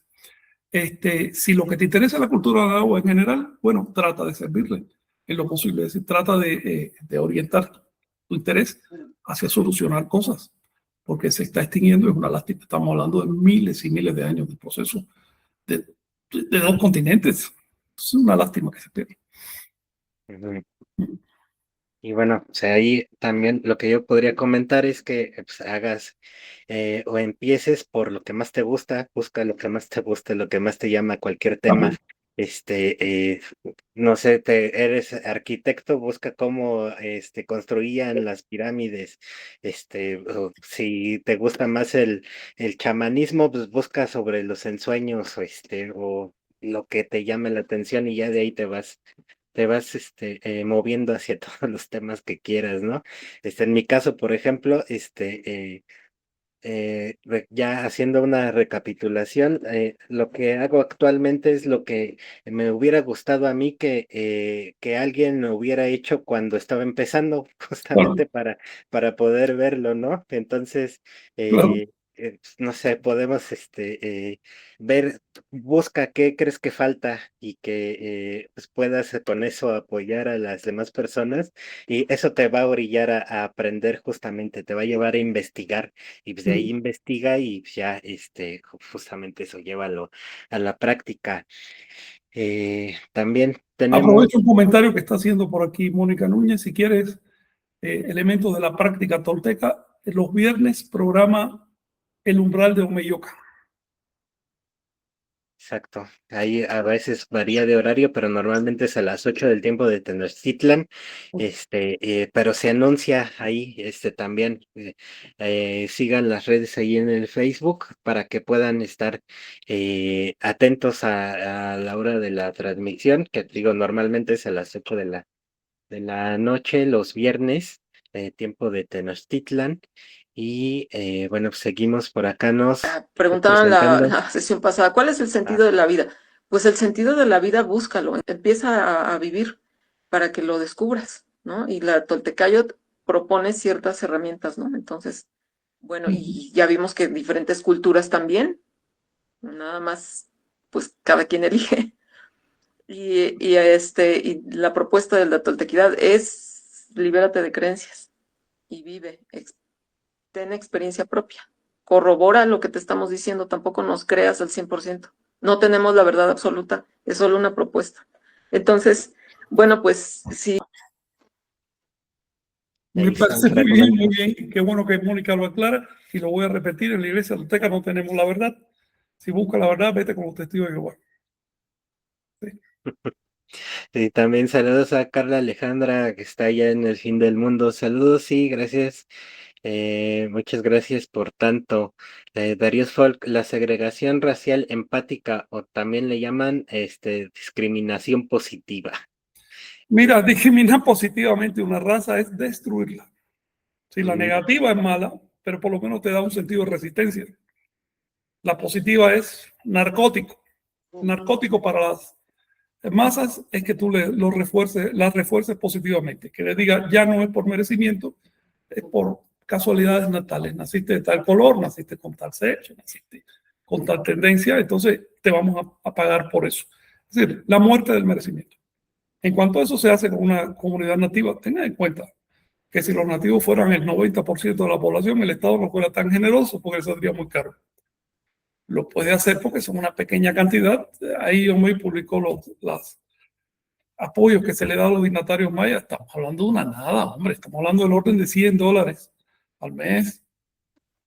Vaya, es una cosa que no te lo puedes creer. Pero bueno, el Estado se lo permite después de unos poquitos. Pero ese apoyo hace que la gente baje la guardia. Ese apoyo les impide competir y llegar a sus propias realizaciones. Entonces, también una cuestión que hay que tocar, aunque ya lo hemos mencionado, pero es que hay que tocarlo, es que las comunidades aprendan a competir, aprendan a no depender de los estados criollos ni del estado que sea, a no depender. Como un niño chiquito ahí esperando que les den. No, no, no, haz lo tuyo. Por eso es que esta imagen que publicó, creo que fue Omey, donde se ve un joven que está lamentándose de todo el mal que le hicieron a su generación. Es un llorón. O sea, llorón, ponte a trabajar. Mm. También tenemos a Zoraida Sain. ¿Están tan desunidos los mayas? ¿No se pueden defender? Los mayas no están desunidos, están bien unidos para ser una comunidad nativa, por su historia, ¿no? El problema es la pérdida de la cultura. Nomás ponte a pensar que el libro sagrado lo perdieron el Almaj lo perdieron hace como 60 años, fue la última vez que lo leyeron en público. Y el Chilam Balam, si tú se lo das para leer, no entiende lo que dice ahí. Pérdida acelerada de la cultura, se necesita abrir escuelas de la lengua, apoyar la escuela de canto que ella tiene, pero para que florezca un poco, llevarle los textos, porque además no tienen dinero para comprarlos, así como grupo, ¿no? En fin, estamos hablando de siglos de abandono cultural y que no se resuelven con una ley de apropiación, dándole un cartelito que dice, ya estamos en paz. ¿Estamos en paz? Son siglos de abandono cultural, claro que no estamos en paz. Y pues han intentado defenderse muchísimas veces por las armas. Lo hemos hablado varios Siquiera se le puede programas dar a la sobre guerra eso. maya el nombre que tiene. Exacto. Es cultura, es inversión en la cultura. Y apoyar particularmente también, por ejemplo, a los dignatarios y demás. A mí me conmovió mucho en la época del COVID, ver que no tenían ni para comprar cajas de muertos. Ujú. También Luis Miguel Quijano, Landa, qué dicho estar y coincidir en vivo con ustedes. Ojalá puedan abordar el tema del temazcal. Creo que es un instrumento para compartir la sanación que Lo han mencionado como 3 veces. La Sí. cuestión es que nosotros aquí como iglesia no practicamos el temazcal. Yo encantado de la vida con un temazcalazo, ¿no? Pero no tenemos así, no sabemos hacer un temazcal. Sí podemos hablar de temas teóricos, de cómo era y demás. Podemos dedicarle un tiempo a eso. Queda eso pendiente y lo de la civilización del Amazonas, hay que tenerlo en cuenta. Lo que Sí, pasa es que ha también. coincidido con aniversarios. Para el sábado que viene supongo que estemos platicando del aniversario, ¿no? De la caída de Tenochtitlan. Ujú. Bueno, si da tiempo, tratar un poco de aspectos teóricos de temazcal. Sin embargo, para saber de temazcal, tienes que ir con un temazcalero bueno, alguien que tenga la experiencia. ¿Ves? Mi única experiencia es haber entrado a temazcales cada vez que puedo, pero no sé cómo hacerlo, ni cómo llevarlo, ni nada. Lo que sí te vamos a platicar un poco de cómo se hacía antes, que era un poco diferente de hoy. Sí. Ujú. Y también, Carla Alejandra, entonces, ¿qué significa que estemos en el proceso de regresión? ¿Podría Frank describirlo? ¿De regresión de qué? De la De cultura. renovación, Ajá. renovación. Renovación, renovación. A ver, que hay ciclos, estos están determinados en el calendario de Anagua, en que no tanto la cultura, sino la sociedad como un todo se integra y levanta el nivel. Y eso genera fenómenos periféricos. Por ejemplo, cuando levantas el nivel, la sociedad se integra y suele haber capitales grandotas. Pero por eso mismo, en las provincias que están sometidas, no hay mucho desarrollo cultural. Por otro lado, cuando baja el nivel y se atomizan, cuando empieza cada ciudad, estado y cada región quiere lo suyo, como está pasando ahora en España, por ejemplo, desaparecen esas grandes capitales, pero aparecen un montón de capitales pequeñas con mucho esplendor porque compiten entre sí. Cada ciclo tiene lo suyo. Lo que Miguel nos menciona es que hubo varios picos, ha habido 3 picos de poder en Anagua. Uno fue en tiempos muy antiguos, el otro fue el de Teotihuacán, el otro fue el que empezaron los mexicas, que también lo empezaron al mismo tiempo los incas. Ese ciclo de poder empezó hacia el siglo XV, 1400 después de Cristo. Duró muy poco, por eso no podemos saber a dónde hubieran ido, pero mi impresión es que si no hubieran llegado los ibéricos, hubiera habido tremendo esplendor, hubiera habido unos 320 y pico años de esplendor liderado por mexicas e incas. Hombre, también con guerras y cosas, no es que todo era positivo, porque si un pueblo está creciendo, otros se encelan. Y bueno, después vino un periodo en que estamos ahora de decadencia cultural a partir del año 2070 y pico, creo. Viene una fase de calendario. El calendario anuncia separatismo en los estados. Lo que hoy vemos como pequeñas escaramuzas de políticos, de grupos armados, en diferentes lugares de Rusia, de España, se empieza a ver más o menos acá en México, incluso en Estados Unidos, pero sobre todo se está viendo en Europa. En Francia también empieza a ocurrir, que son escaramuzas de gente que intentan separarse. Eso va a ir creciendo según el calendario. A partir de 2070 más o menos empiezan a triunfar y empiezan a segmentar los países. También hay otra cosa a tener en cuenta, es que ninguna organización social es eterna.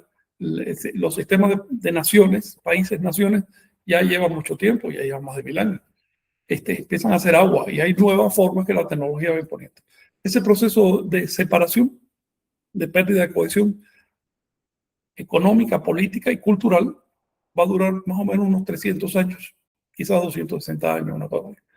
Y ya después, hacia el siglo XXIV, creo que es, según el calendario, vuelve a haber un proceso de integración, un nuevo pico. Si quieren, un día hablamos de eso, pero ya es un tema de historiología, ¿no? Sí.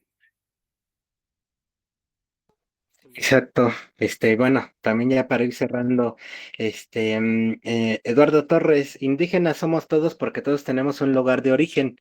Y sí, tienes Bueno, razón, si quieres pero usar el término etimológicamente, pero recuerda, los políticos no lo usan etimológicamente. exacto. Así que si tú lo usas de un modo y los políticos lo usan de otro, imagina quién va a ganar. Si aceptas que te etiqueten, estás en un problema. Las etiquetas no están hechas para apoyarte, están hechas para segregarte. Por lo tanto, si todos somos indígenas, ¿para qué usar la palabra indígena? Ujú. Cuando te dan la ciudadanía, no te dicen, este es un ser humano que es ciudadano. Todos somos humanos. Eso ya se sobreentiende. Entonces, si todos somos indígenas, ¿para qué mencionarlo? Hasta tienen su institución para asuntos indígenas,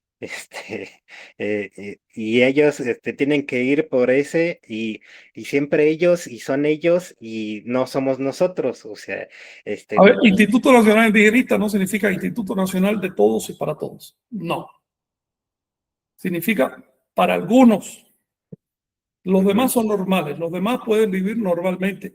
Las leyes de apropiación cultural no les aplican. Pueden difundirse, pueden hacer lo que quieran. Pero ese grupito de indígenas sí necesita leyes especiales. Exacto, está en la forma no es lo que signifique, pues también, y pues, no se usan, ese mismo término, viene un argentino, un español, un francés, y no le dice el indígena de Francia, el No, indígena de México. lo sentirían como insultante, pero se lo dice a un Sí. mexicano, es insultante, normal. Entonces, a ver. Exacto, también, Federico Quintela, escuché que Frank mencionó que los prehispánicos sabían de la venida de los europeos a través de los ciclos de los astros o por No, el lo que calendario. sabían o o- lo que creían saber es que iba a haber un gran cambio radical y que iba a incluir la entrada de grupos foráneos, no necesariamente europeos, pero lo que decía la profecía, va a llegar gente de fuera. Las profecías se estaban inspirando en la gran avalancha de grupos chichimecas que ocurrió en los siglos X y XI después de Cristo y que de pronto desarticularon a Nahuatl y provocaron el posclásico.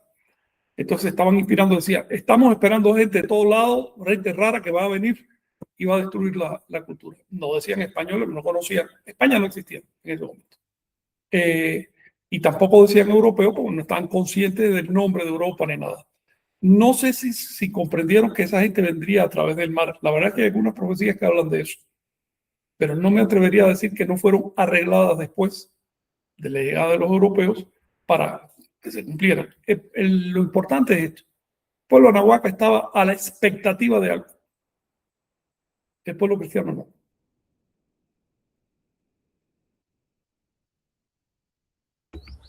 Así es, y en el coloquio de los 12 se dice que sabíamos que vendrían de las brumas y de las nubes, es decir, de las antípodas, camino que nunca hemos conocido, es decir, ya olvidamos cómo atravesar el mar. Lo que Porque decía literalmente la profecía de... es que van a venir del otro lado del mundo, así, del inframundo. Pero eso te das cuenta que es una cuestión cosmológica, no geográfica. ¿Ves?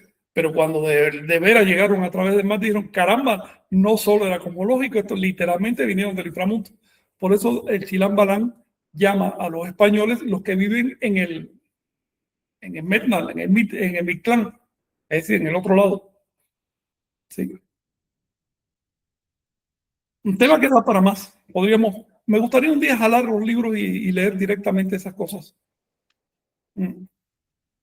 También, bueno, allá para ir cerrando también, Esmeralda Ortiz, artista visual, feliz de ver a Nika Nash más, ojalá me puedan pasar un número de contacto para compartirles algo importante que escribí. Escribe en el Facebook o en el Instagram, ya sea de Iglesia Tolteca o de Nación Tolteca, y ahí ya podemos estar en comunicación, porque aquí no deja pasarlos, y también, bueno, a veces se puede prestar para que vean tu número y se empiecen a llamar por spam o ese tipo de cosas. Entonces mandan mensaje directo, y Y para un contacto personal.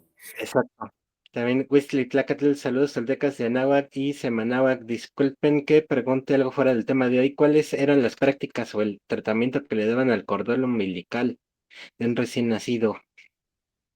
Pues lo enterraban debajo del fogón, debajo del hogar de la casa, en una vasija. Ahí echaban con ofrenditas, ¿no? Plumas y cositas. Y lo ofrendaban debajo del fogón. Eso se hacía en una ceremonia, en la misma ceremonia que, vamos a decir, como que bautizaban al niño porque le asperjaban con agua y una serie de cosas. Y lo presentaban a los rumbos y demás. El ombliguito se enterraba. En el caso de varones, entre los mexicas, había costumbre de darle el ombligo a un soldado que fuera a la guerra. En la guerra en esa época se pactaban en los desiertos, decían, ¿sabes qué? Manda 10.000 tropas, yo voy a mandar otras 10.000, nos vemos en el desierto tal y vamos a porrearnos durante 2 días hasta que cubra el número de muertos necesarios. Así era de fría la cosa. Y los soldados solían llevar los ombligos de los niñitos y los enterraban en el campo de batalla para que el niño saliera valiente. Eso era entre los mexicas, quién sabe otra nación. Ujú. Saludos a Camp 99 desde Tlalnepantla, Living Energy, Solar Service. Saludos desde el Mayab, Izcansujo, la práctica tolteca del acecho y el ensueño para avanzar. Impecabilidad, Kosh, Mayab, compañeros, es lo que nos Así comenta. es. En sueño de cajón, Y si puedes rellenar tu ensueño de todo tipo de otras prácticas, tanto mejor. Pero el sueño de cajón. Saludo por allá en Ixcansijo. Tijo le llaman hoy. Sí.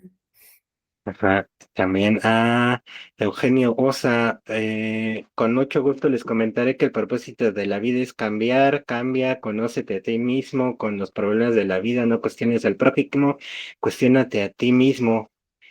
Pues sí, de acuerdo, cuestionado de mí. También Alejandro Olvera Herrera, saludos desde Tulancingo Hidalgo, Tierra Santa, y felicidades a Umei por tu cumpleaños astronómico. Hoy cumpleaños, Omar. ¿Tonal? Sí, Ah, bueno. sí. Oye, no, Gregoriano. 8 de Ah, agosto. bien, ok. Ah, Está bien, entonces es menor. Ok. sí, exacto. Sí, gracias a todos. También, bueno, Huesquichihuitl, en náhuatl. También, Salvador Mendoza, la vida me trajo acá, no los busqué, así que aquí hay algo. Comenta, y bueno, pues también igual Juan Álvarez, muy felicitar por su cumpleaños a Omey, feliz vuelta al sol.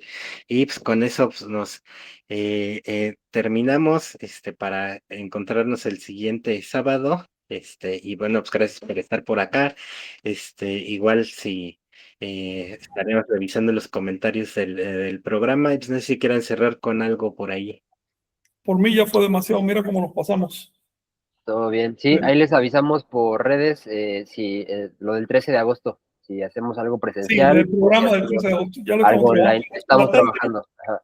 En la ¿Eh? tarde nos vemos para eso, ¿no? Sí, nos organizamos. Ajá. A ver si puedes participar online, Miguel. Sí, estaría bueno. Claro, un Muy gusto. bueno. Bueno, Gracias. Bien, Chao. gracias. nos vemos. Gracias.